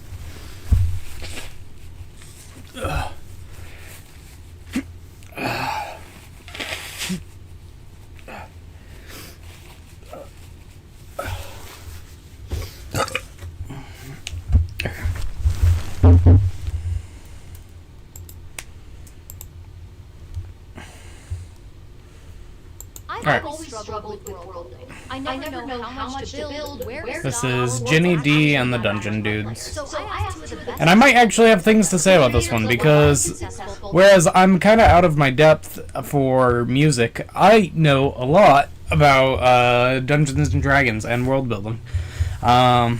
Because, you know, I've run Dungeons and Dragons before. I have notebooks full of modules that I've made that I need to make into things. Like, it's a lot of really cool stuff. Any award-winning dragon setting, Monty and Kelly of Dungeon Dudes. My name is Monty Martin. You can only get this on my channel now. Currently, I don't do that on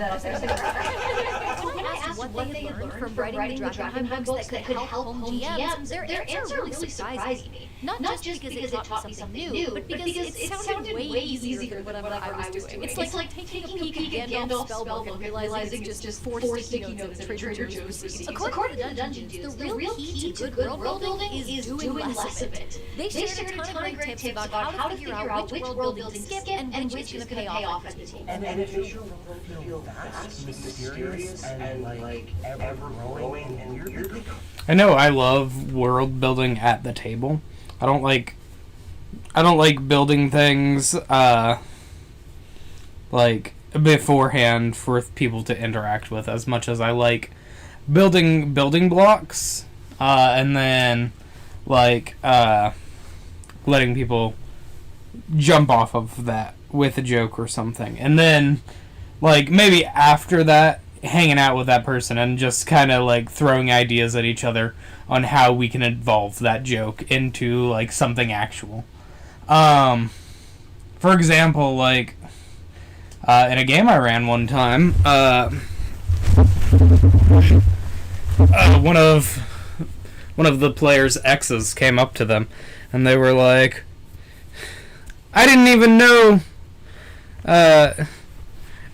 know you were gone until I saw you posting about it on LinkedIn.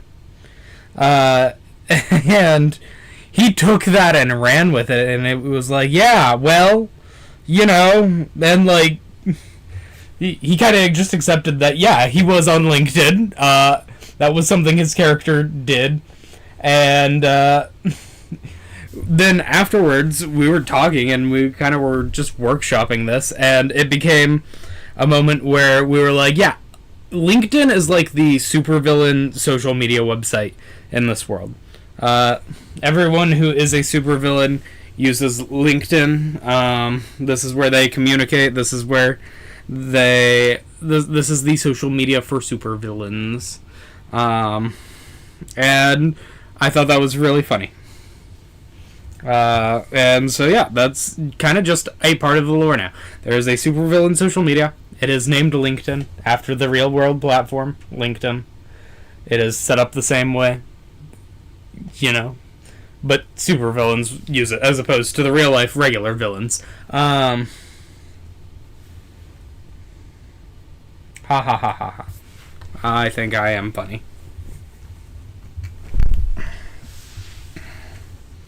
Yeah.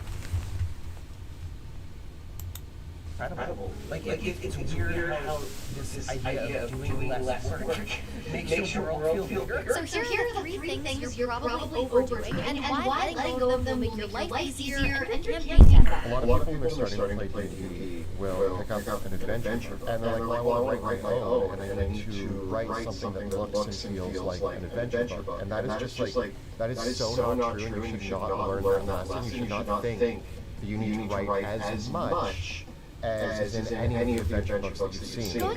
I'm trying to think, what was the first adventure that I ran that was D&D? I don't know, it took me a while to run D&D for the first time, I think. Because I'm pretty sure I ran Masks before I ran D&D. But maybe I ran a D&D session. I don't know, I played a lot of games with that group. I don't know, I kind of forced everyone to play Masks. Because that's kind of my habit. I run superhero games because I've got a lot to say about the genre. That isn't just, man, superheroes are cool, right? Like, I really like the idea that people can triumph when the world is against them. And I think superhero settings, especially Masks, which is about teenagers and young adults, is really good at making you feel like the world is against you. Yeah. And I love having the players rebel against the government. Yeah, my first adventure... I don't think my early stuff I was trying to imitate adventure books, really. I don't think I read my first adventure book till I picked up Strahd as part of teaching middle schoolers how to play D&D. I think before that, I was really trying to imitate the actual play I was reading, if anything. Or actual play I was watching at the time. Ebon Ward and Valor Academy. I mean, I straight up ripped off Valor Academy for my Masks campaign. And, you know, like, I probably would... I mean, I know for a fact I'd do that differently now because I'm doing another Mask campaign and it's going very differently because I'm not being inspired by that. I'm being inspired by, like, I don't know, Immortal Hulk and all that stuff. Alright. I keep interrupting the video, which I know makes this transformative and that y'all are actually here to see me. But, you know, I've got things I want to say about this, actually, because D&D is one of those topics that I can talk a lot about, because, fun fact, I don't like D&D that much as a system. I like tabletop games. Tabletop games are fun, but I've got a lot of issues about D&D that I have been argued back and forth for ages. You know, I will play it because everyone else plays it, but I rarely run it unless I really think it would just straight up be easier to run it. Like, I've got a campaign idea that I think would go really well in Pathfinder, but I haven't learned Pathfinder 2 enough to really adapt it to Pathfinder, so I've kind of written it with D&D in mind, but I don't think Pathfinder's that out there for it as a system. Jeez Louise, look at this! Do you see every sparkle on this? There's so many of them! It's so annoying. Into this interview, I thought who better to teach world building than the guys who built World of Dragon. It's the setting for their 7-year actual play show, which just ended a few weeks ago with over 200 episodes. Some of which I'm in, but don't let that scare you off. It's a great show. They've published 3 Dragon books, a campaign book, a setting guide, and a monster book, raising over $3 million on Kickstarter between them. Weaker men would have stolen that money to fund a mad scientist laboratory and make real monsters. It's me, I'm Weaker Men. But even though the world of Dragonheim is polished and complete and probably in use of thousands of tables across the world, it's actually the pre-publication version of Dragonheim that Monty and Kelly told Game Masters should be learning from. The version that looks less like a refined, expertly made tome and more like something you find crumpled in the bottom of Gandalf's laundry basket. The fact is that when we wrote Dungeons and Dragonheim, we were taking our notes or Monty's notes from running the actual play and turning them into a book. And we had to write about 10 to 15 times as much to make it into a functioning adventure book. You actually have to do maybe 10% of the work you actually see in an adventure book. You just need enough prompts for you as the DM to understand how to bring it to life on the table. And I would say that every GM is going to find their own level. Like so I played with and been in the DM that was like 1% of a book is enough for me to run a game.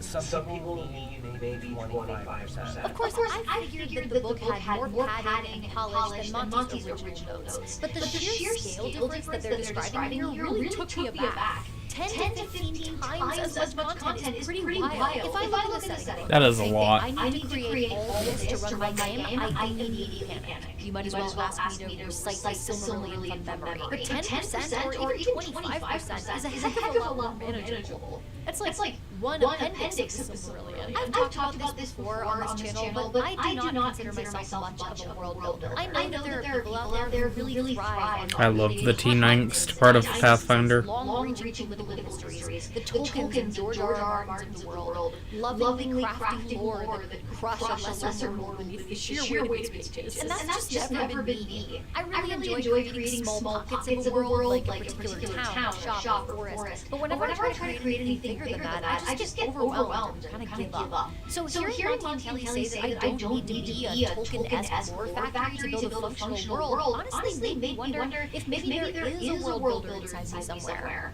A small, nervous one. Like a blink dachshund. They can teleport, but they're anxious. Yeah.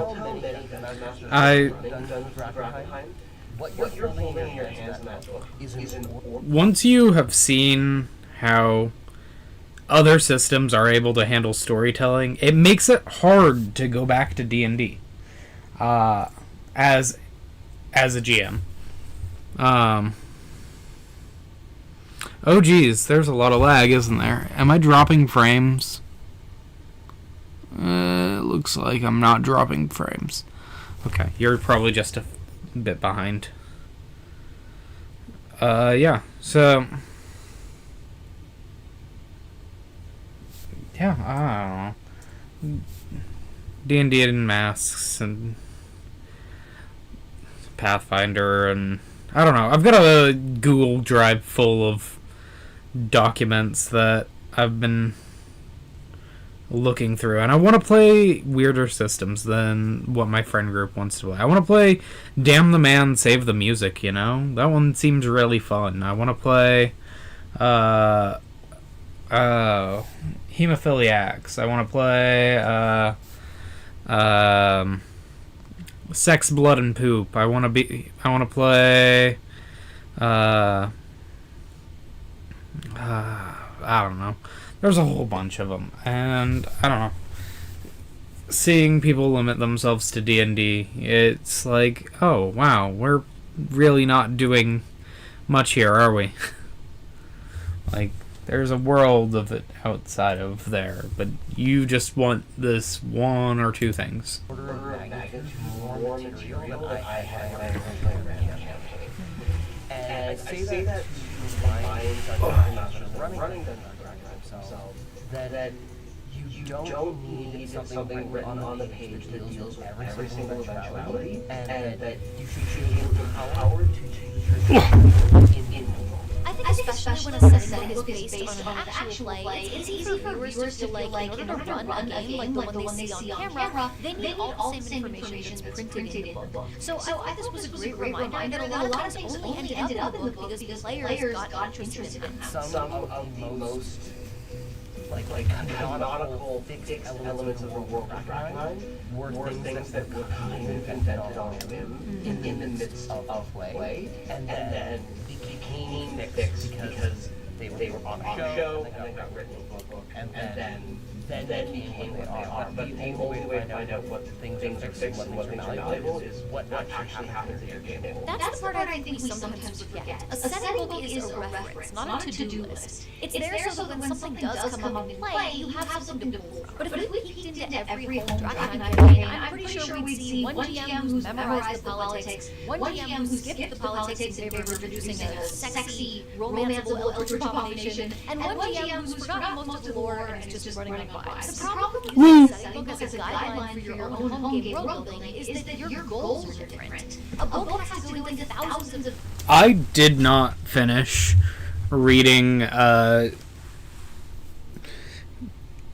Strahd when I read it. I basically entirely went off of the part of Dracula that I knew about, and then mixed with the little parts of Strahd that I had read.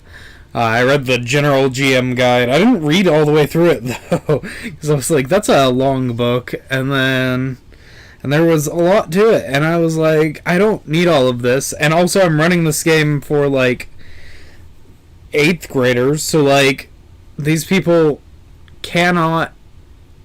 I can't put all of this dark stuff in there. Like, I can put some of this creepy stuff in there, but some of this is going to go out over their head, you know? Like, it is not the type of stuff that they want in their games. So I condensed some stuff down, and I redid the vibes a little bit, and the ending of the campaign was, I changed it from a brutal Strahd hunt, where they're hunting down Strahd, and they finally got him on the ropes in Castle Ravenloft. And I changed it to a game show competition where Strahd is hosting the Strahd for a Day tournament to find who wants to be Strahd for a day. And I think that was a good choice. because it was a lot more fun. I got to bring back the reoccurring villain that I had made. It was just a good time, and like, I don't know, I murdered a bunch of NPCs that the players had gotten attached to still, because like, yeah, that's the type of darkness I could do. It was a lot. Shout out to that group. Like, half of them have transitioned since, and I'm so proud of them. The Hands work for thousands of teams, everyone from the Ultra Planners to the Agents of Chaos, or horny for abominations. It has to serve your infinite GM styles, but your home game prep only needs to serve you. Plus, Monty says he thinks building out less of your world can actually make that world easier to play in. I find that if you do a lot of prep, you can actually ossify elements of your world and make it more difficult to engage with because you fix something in your mind that has to be this way. At this point, you might be saying, Ginny, if we aren't supposed to use setting books as a guide, then how are we supposed to know what to prep? And that is a great question. So if we're not supposed to use setting books as guides for world building, what should we be following? I asked Monty and Kelly, and they mentioned something that you already have right there at your table. That's right. It's 2 empty cans of Celsius and a half-eaten bag of gummy worms. Yum. It's your players. Where do your players come from? Right? What classes are they, and what are the things that your players need to launch from? No, this is so real. Like, don't build parts of your world that your players are never going to interact with, you know? Like, I love Aisling. She is a wonderful sister. She is an incredible DM. She built out this whole lore for a war that's going on between the Chronomancers and the Historians in her world that will never be touched by any of the players because none of us have any reason to ever touch it. And like, it's a funny thing to be going on in the background, but like, it just we're never going to do it. It's never going to happen. None of those characters are going to show up, you know? Like, we have no reason to interact with us. Why did you build this out so much? And I don't know. I feel like a lot of GMs do that. They don't even think about where their players are going to go. And they don't have any plans to incorporate the lore into the story. Like, why are we doing any of that? There is no need for any of that. And, you know, so it's just one of those things that I know is going on in the background, but there's nothing my character doesn't care about it, you know? And no one does. And, like, there's no reason for us to care about it. We are not involved with this. We have 9 liches chasing us. Like, we can't care about war between time travelers that's not affecting us, actually. You don't need to write down all of the details. You might even write down 3 or 4 names of gods. The end. Then you find out in session 0 that one of your players is playing a player, and they're like, hey, what sort of gods did I connect to?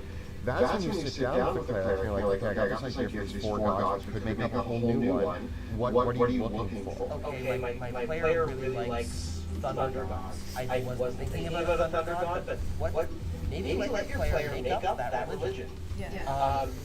My player's playing a wizard. I really created a magical cabinet, but now I need one.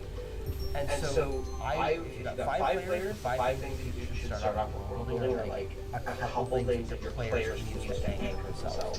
I actually love this as a kind of world building hack. If nothing else, just create one element of your world. Yeah. For masks, I have each one of my players has like a part of the world that they are connected to, that I have built out for them. So for Riley, he's got the villain side of the world. He knows all of the villains, and like, I could do a little bit better at creating more villains, but like, if a villain shows up, usually he will know who they are. Yeah. Then you've got Dr. Boulder, who's connected to like the high school side of the world, and like he as well as the cosmic side when we get into that part. And yeah, and then we've got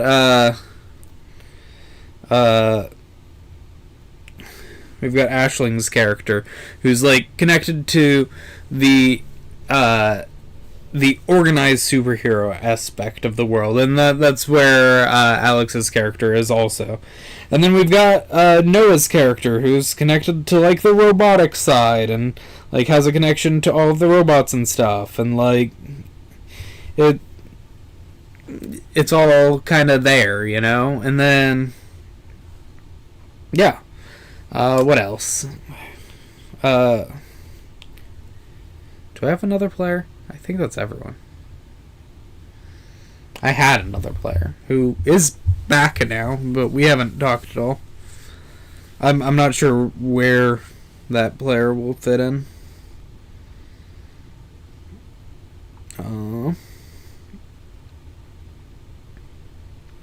Why am I getting added?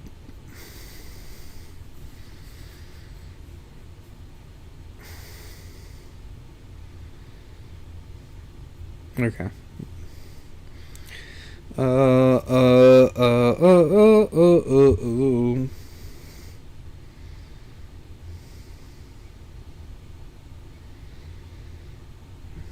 Okay, I was checking something.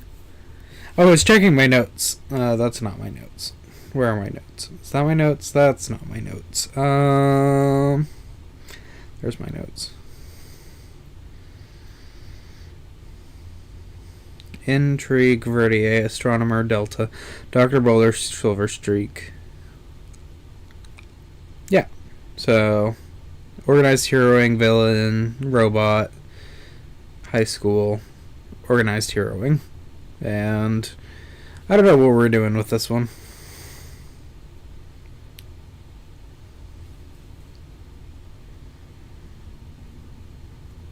Cool. Yeah, and like this is my page of heroes. I don't know if you can read all of that. Hopefully you can. Hopefully no one's reading this, because there's definitely spoilers in there. But I don't know. I keep introducing characters and more characters, and it's fun.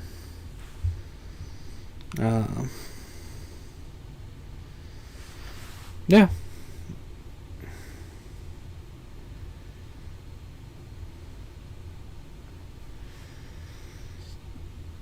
Okay.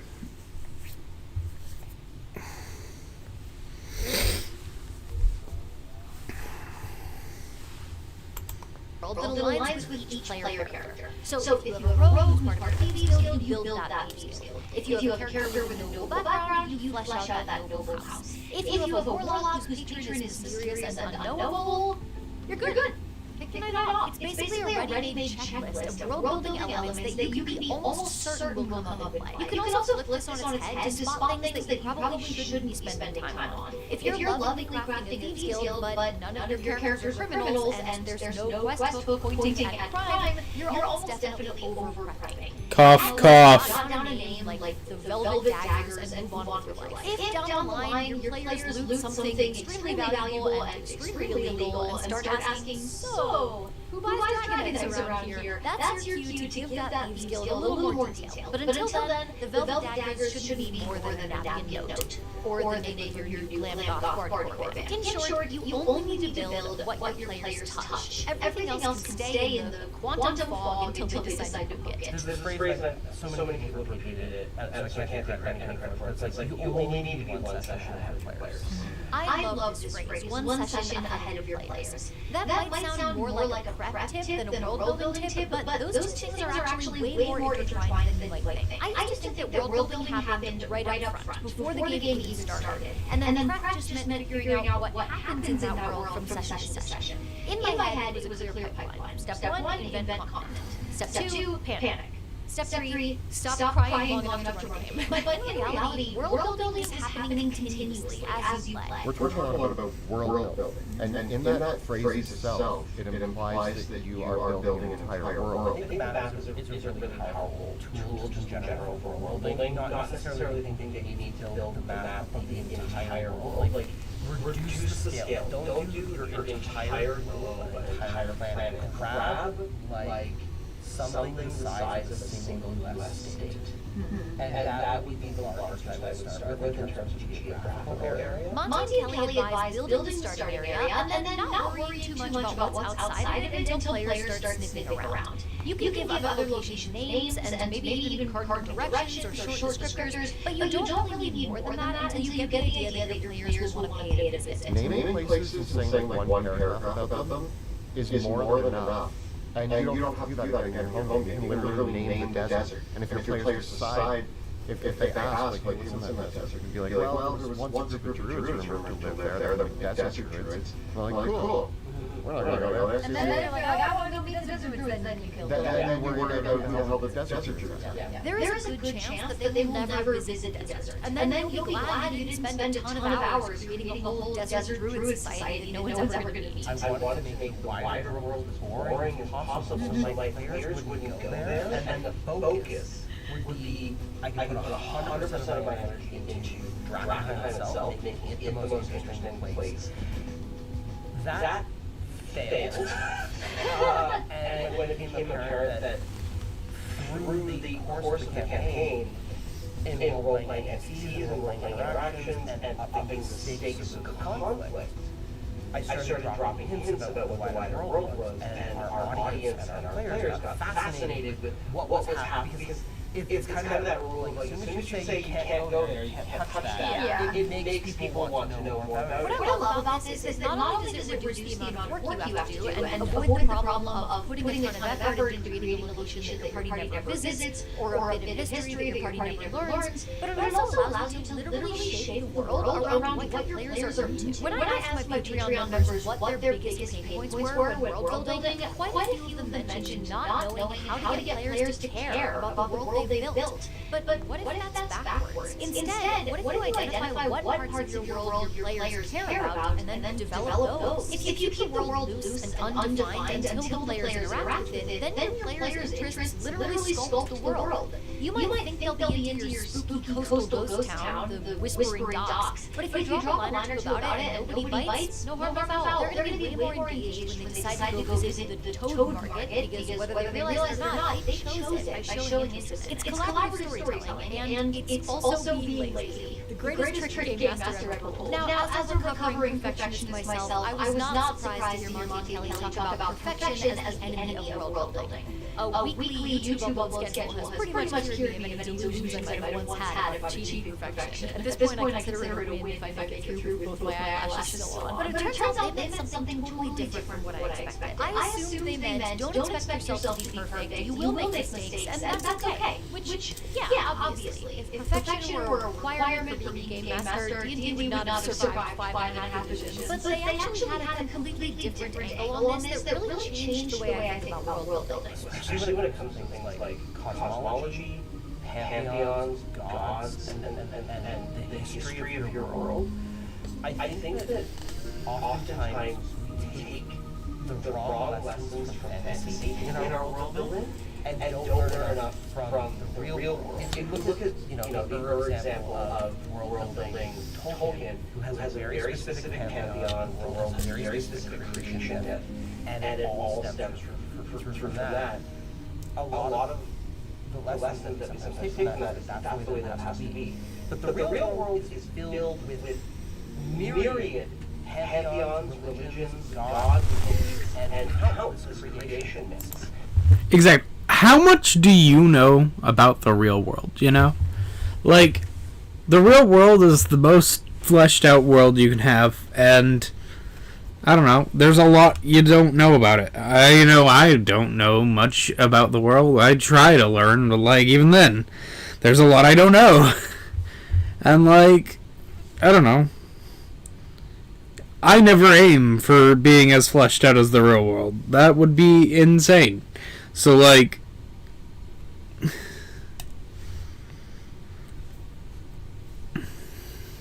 There's just so much. The world is wide. Make your worlds feel wide, and they'll feel wide. And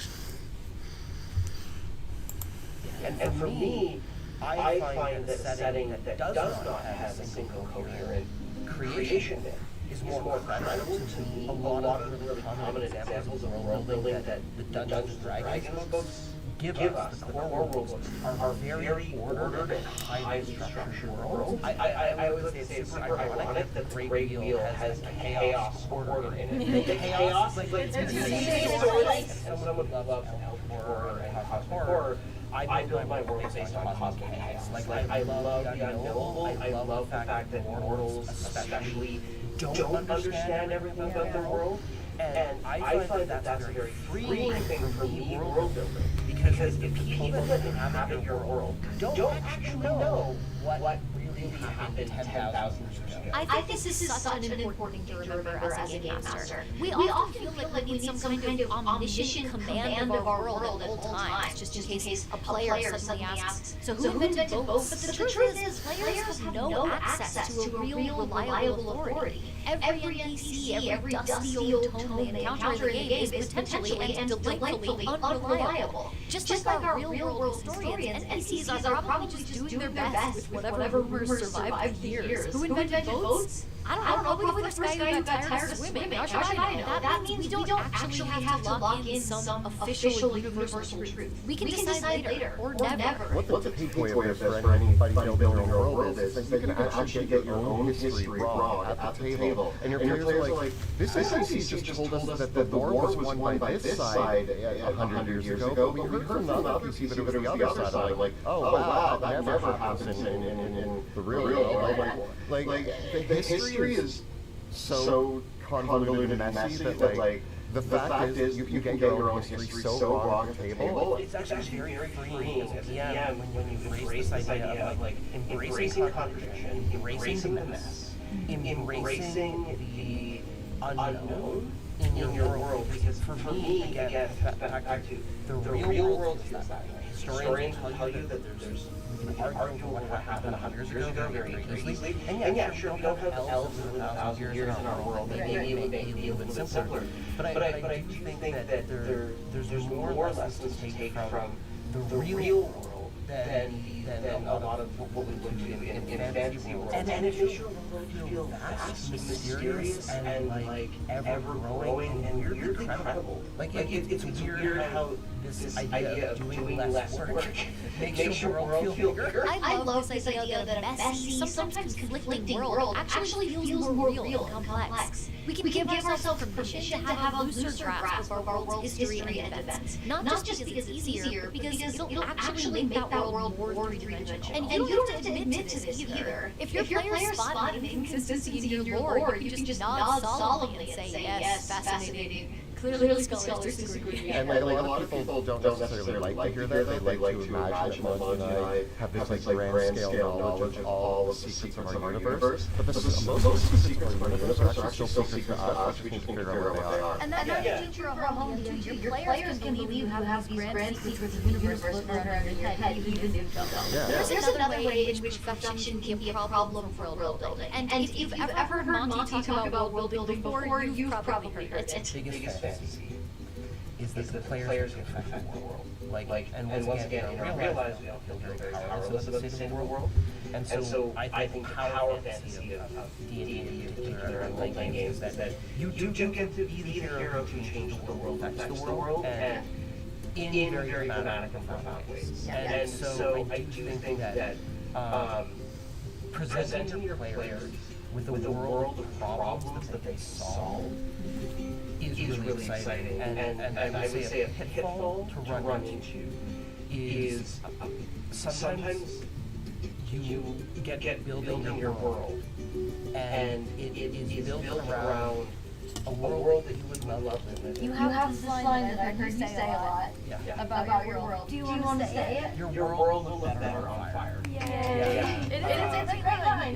what he's talking about is, on a fundamental level, conflict. We all know that the story needs conflict to be compelling. Without it, your campaign is just a very elaborate walking tour of occasional dice rolls. But he's also talking about something bigger here. Not just add a villain or throw in a problem, but build a world that actually needs your players. And better yet, a world that your party won't just rescue, but can actually meaningfully change. Oftentimes, fantasy stories have this sort of thing where it's almost like a return status quo. Yeah. And fantasy stories can be actually quite traditional and conservative in that respect, where the past is idealized as a grand state, and that we must restore the monarchy. We must restore the order. Everything, like things must go back to the way they were because villains was thrown in chaos. You need to be able to create a problem that the world that you created can't easily solve for the players. Need to be a tipping point for the issue that you're telling the story. So when we talk about perfection, the enemy, world building, that doesn't just apply to your expectations for yourself and the level of detail and consistency in lore. It applies to the world itself too. If your players There's so many on here. you need to create a world that's broken enough to make them mad. If everything's running smoothly, your party is basically just a group of very well-armed tourists. But if the world is on fire, suddenly your players have purpose. You might even say they have a reason to be carrying that sword. So that's the big takeaway. You're not just allowed to do less world building, it actually makes your campaign better. When you stop trying to pin down every corner of the map or codify every piece of lore, your world becomes more responsive to the story you and your players are telling. Your prep becomes lighter and more flexible. Your world becomes more reactive and surprising. And your players get more invested because they can actually see their fingerprints on it. Honestly, hearing all this made me want to take another stab at a home world. Or at least a toad market. Sounds sick. If you want to hear more advice from Monty and Kelly, check out the Dungeon Dudes channel. They have tons of great videos for game masters and players. And of course, their Dragon Him Actual Play show is fantastic if you're looking for 200 or so episodes to binge. Cool stuff I like to remember. I guess we can watch this one. The Beatles. For the longest time, for my entire life, I've considered the Beatles to be overrated, not worth listening to, lame. The Beatles got some I'm hits. wrong. I made a video about how I was wrong. But I've been listening to a lot of the Beatles, and I'm enjoying quite a bit of it. In particular, White Album. That album is fucking sick. I really love it. I've been meaning to listen to that one. Fantastic songs on there.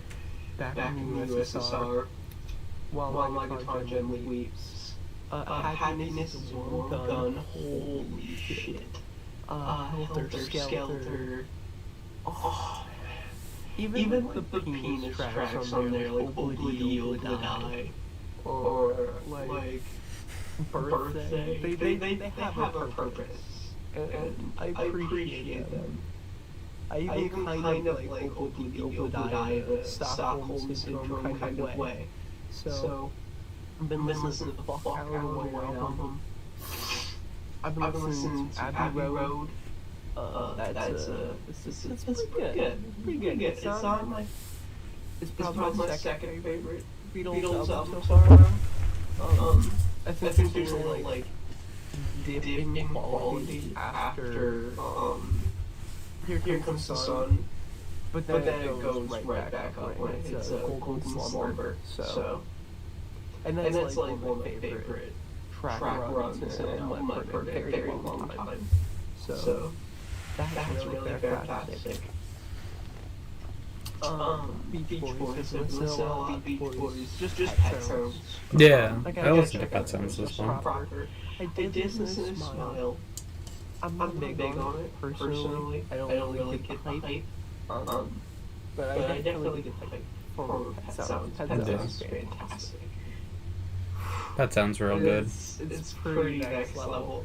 I mean, like, wouldn't it be nice? God only knows. You still believe in me? Oh, you still believe in me is like... Oh, that's a good song. I wasn't built for these times.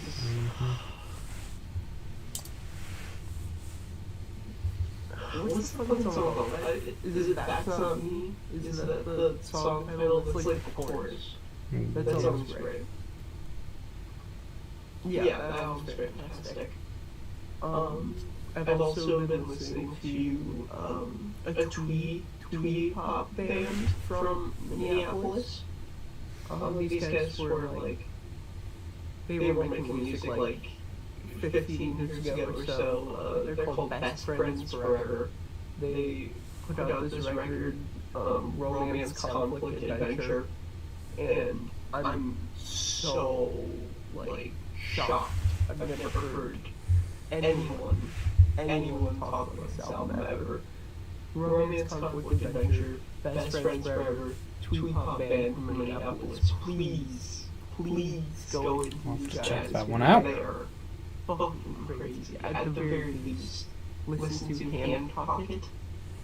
Oh, it's just the cutest thing ever. The little glockenspiel in the chorus, the melodies, the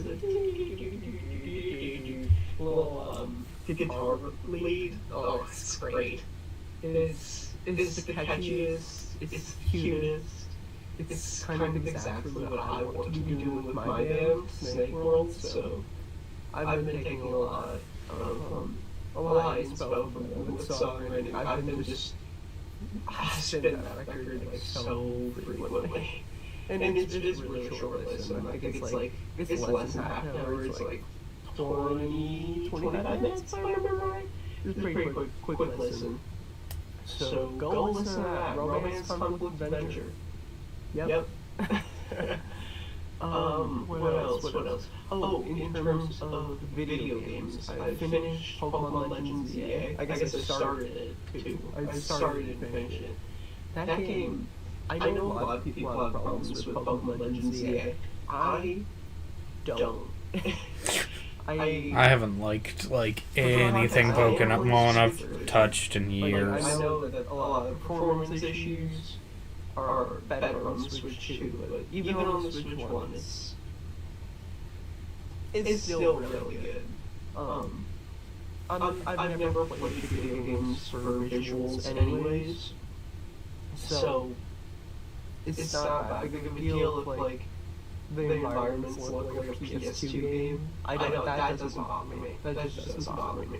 So the thing that actually appeals to me about this game is the hangout ability of it. Being able to just send out a Pokemon and chill, just walk around the city, sit on a bench, get coffee with them. It's a really good vibe. It's just a really great vibe. Taking pictures of my Pokemon is my favorite thing ever. I fucking love it. I really can't get enough of taking pictures. I might put up a video of just me showcasing my favorite pictures from this game because it's just so fun. It's just so fun. And then there's a ton of details in the game that I think a lot of people skip over or don't really care about. There's a lot of posters on walls. There's some paintings inside of buildings that you can just like zoom in and it's like, oh, this is a little like Pokemon themed ad. I feel like the same way about Pokemon that most people feel about like Marvel movies. So adorable and such a great attention to detail moment. I just don't care. That stuff, I think that's great. I am happy that people like Pokemon, but why is it still around? To the format that they chose. It's kind of structured like a Saturday morning cartoon kind of thing, where it's like there's little mini arcs. Like every episode, it's like, okay, we have to take out these heroic mega evolved Pokemon, and then we're going up against this like organization. Like these are the key points of interest, and then there's like characters from back earlier. It's very structured, and I think it works really well. And it's not something that I get really tired of in Pokemon games, is when it's just like, go to the gym, beat the gym, go to the next gym, beat that gym. Oh no, there's the evil guys, beat the gym, go take the evil guys out. It's very, very formulaic. And I always appreciate when Pokemon branches off and does some weird shit with it. When it's not just about the battling. It's all about the battle. You gotta play it smart. You gotta play it right. Catching Pokemon and exploring Luminous City, and I really love it. I also love character customization. I think there's definitely some flaws with it. I think the lack of dresses, especially, it's just a crazy short-sightedness. My phone ran out of space while recording. Basically, I generally really enjoy the fashion customization aspect of Pokemon Legends CA. But I'm not a big fan of the lack of dresses, and I'm not a big fan of how all the skirts are actually skirts. Not skirts like how people like to refer to the term normally, where it's skirts with shorts underneath. I think that's good. That's how I wear all my skirts, but it's like skirt in the front, and then it changes into shorts in the back, and they look really weird and bad, and I don't know why it's like that. So that's weird. But overall, I really love Pokemon Legends ZA. I think it's a great game, and I'm very optimistic for future Pokemon games. I'm going to get a Switch 2 at some point. I have to for Fire Emblem. So I'm excited to play Legends ZA on Switch 2 and have the shit run at like 60 rather than a stable 25 or whatever. Speaking of Fire Emblem, I just began Tearing Saga. And for those who aren't aware, Fire Emblem Thracia 776 released for the Super Famicom, came out in 1999, or the year 2000, depending on how you cut it, and immediately after the release of that game, the game's director Shozo Kaga, and I believe the artist Mayumi Hirota, and definitely the musician, like the primary musician, I can't remember her name off top. They all left Intelligent Systems at Nintendo and formed their own company, Teardog, and created basically Fire Emblem with the serial numbers filed off Tearing Saga. It was so close and so identical that Nintendo sued the fuck out of them. They lost the first one, but Kaga was like, I'm gonna fly closer to the sun, and then like did interviews where he was like, actually, this takes place in the same universe as Fire Emblem, which is like not what you want to say if you want to avoid being sued. And he kept saying shit like, this is the continuation of the Fire Emblem series. So Nintendo sued him again, won this time, and he had to change a bunch of shit about Tearing Saga. He had to like go through all this. But the game eventually came out. It's good. It's out. I just started chapter 2. That shit is pretty good. I really love the aesthetics. I haven't gotten too far, so I can't speak on that design or like anything to any extent. But from what I can tell, it is like Shozo Kaga Unbound, which is very interesting to me. Very, very interesting to me. I'm obsessed with the way that this man designs video games. And also, shout out to everyone else on staff. I can tell that the game like really has a lot put into it, and I really admire it. Especially to like the blatant acts of near copyright infringement. You know my heart so well, Kaga-san.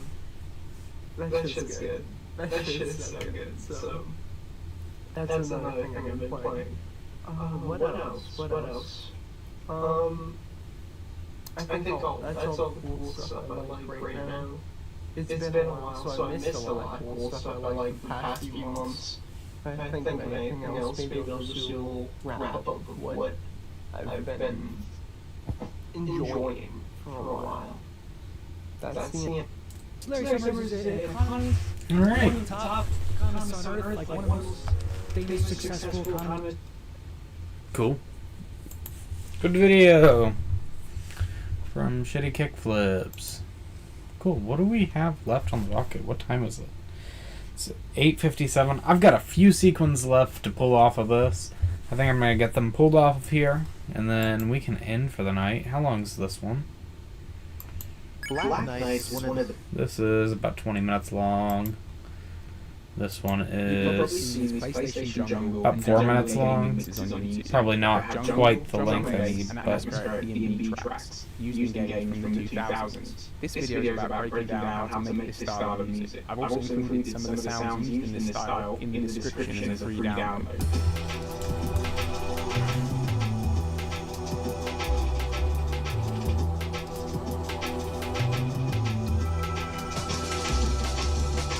Instead of the usual electronic-style drums, most of these tracks use acoustic versions. This means real-life recorded drums, which give the track a more realistic sound. This is because, similar to background music in movies, most of these tracks were used to reflect a moment or emotion in the game. Here are the drums used for this track. This hi-hat with the velocities adjusted. These drum fills chopped up.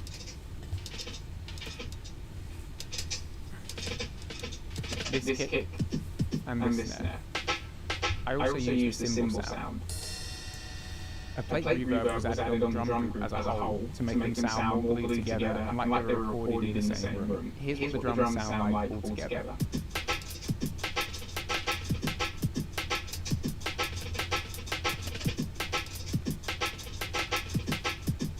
Tracks in this style use ethereal sounding pads, especially the PlayStation and Dreamcast ones. For RB, I use this Morning Star pad.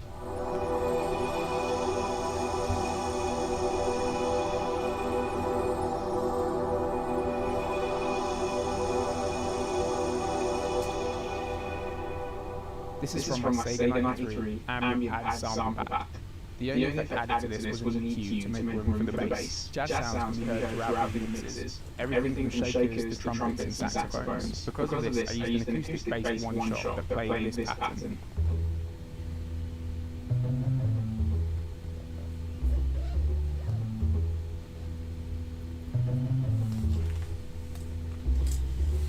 To make it sound more realistic, some of the notes have been nudged off the grid slightly, and the velocities have been adjusted. The Elman break was used a lot in the early 2000s jungle game music. Mostly as a transition, and it was layered in during the beat. In this track, I used it as a drum fill at the end of the bar.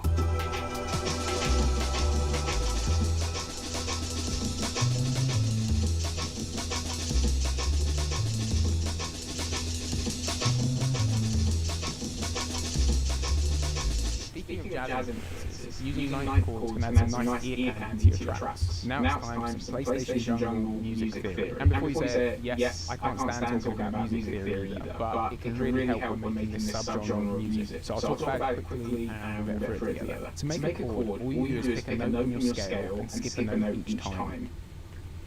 This becomes a triad. To make this a seventh chord, you just add another note on top, following that same formula of skipping a note on the scale. Then to make a ninth chord, you just add one more note on top. These ninth chords are used a lot in jazz and jungle music. Artists like Pink Pantheress used them to create emotion and nostalgia. That's all they did to create this trill sound heard here. Using two triangle waves, I created a ninth chord in the scale, and then just moved some of the notes back to give it a strum sound. I also added one more note on top. I've included a link to download a free acoustic drum kit by producer George Rennie in the description. It's got some great acoustic drums in it. Also linked below is my Sega 93 pad sample pack. I'd recommend layering some of the ambient sounding pads over the acoustic style drums. You can come up with some really ethereal sounding jungle tracks. Everything I mentioned is in the description below. Thanks for watching and subscribe if you're not a robot. pretty cool video. I've always appreciated jungle. It's a good genre. Shout out to Bell for getting me into it a couple years back. So I guess not always, but you know, it's pretty good. All right, I think that is all of the sequins off of that. I still have this whole thing. But y'all saw how long that little amount took. So this is a task for another night.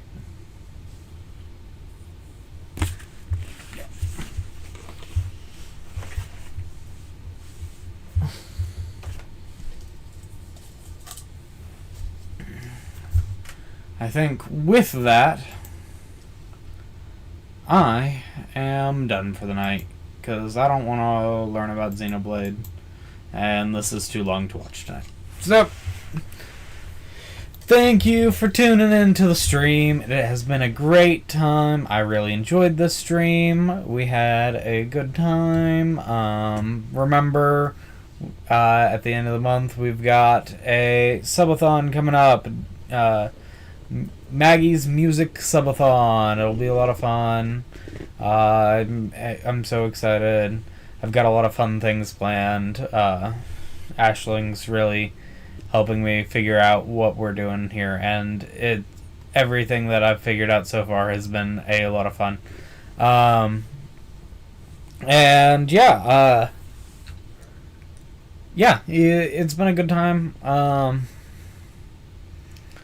Next week, probably no stream on Monday. Maybe a stream on later in the week if I don't stream on Monday. We'll just see how I feel. I know I've got things. Let me look at my calendar before I just start saying things.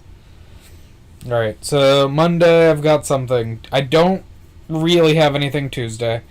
Wednesday is Christmas Eve, so I'll be busy that day. Christmas Day, I'll be busy. I might stream the 26th. No, I've got things going on Christmas Day also. Or the day after Christmas.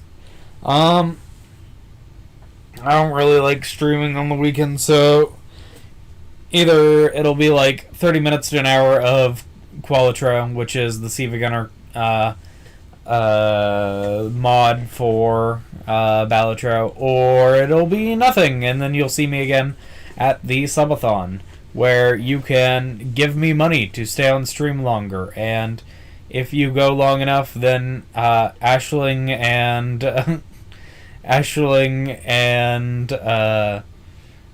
Marissa are going to try and make me have a bad trip on mushrooms. So we'll see how that goes. This is the sort of thing that I told my roommate about, and my roommate was like, "Hey, Maggie, that's a terrible idea. Do not do that idea." And I said, "Yeah, we'll see."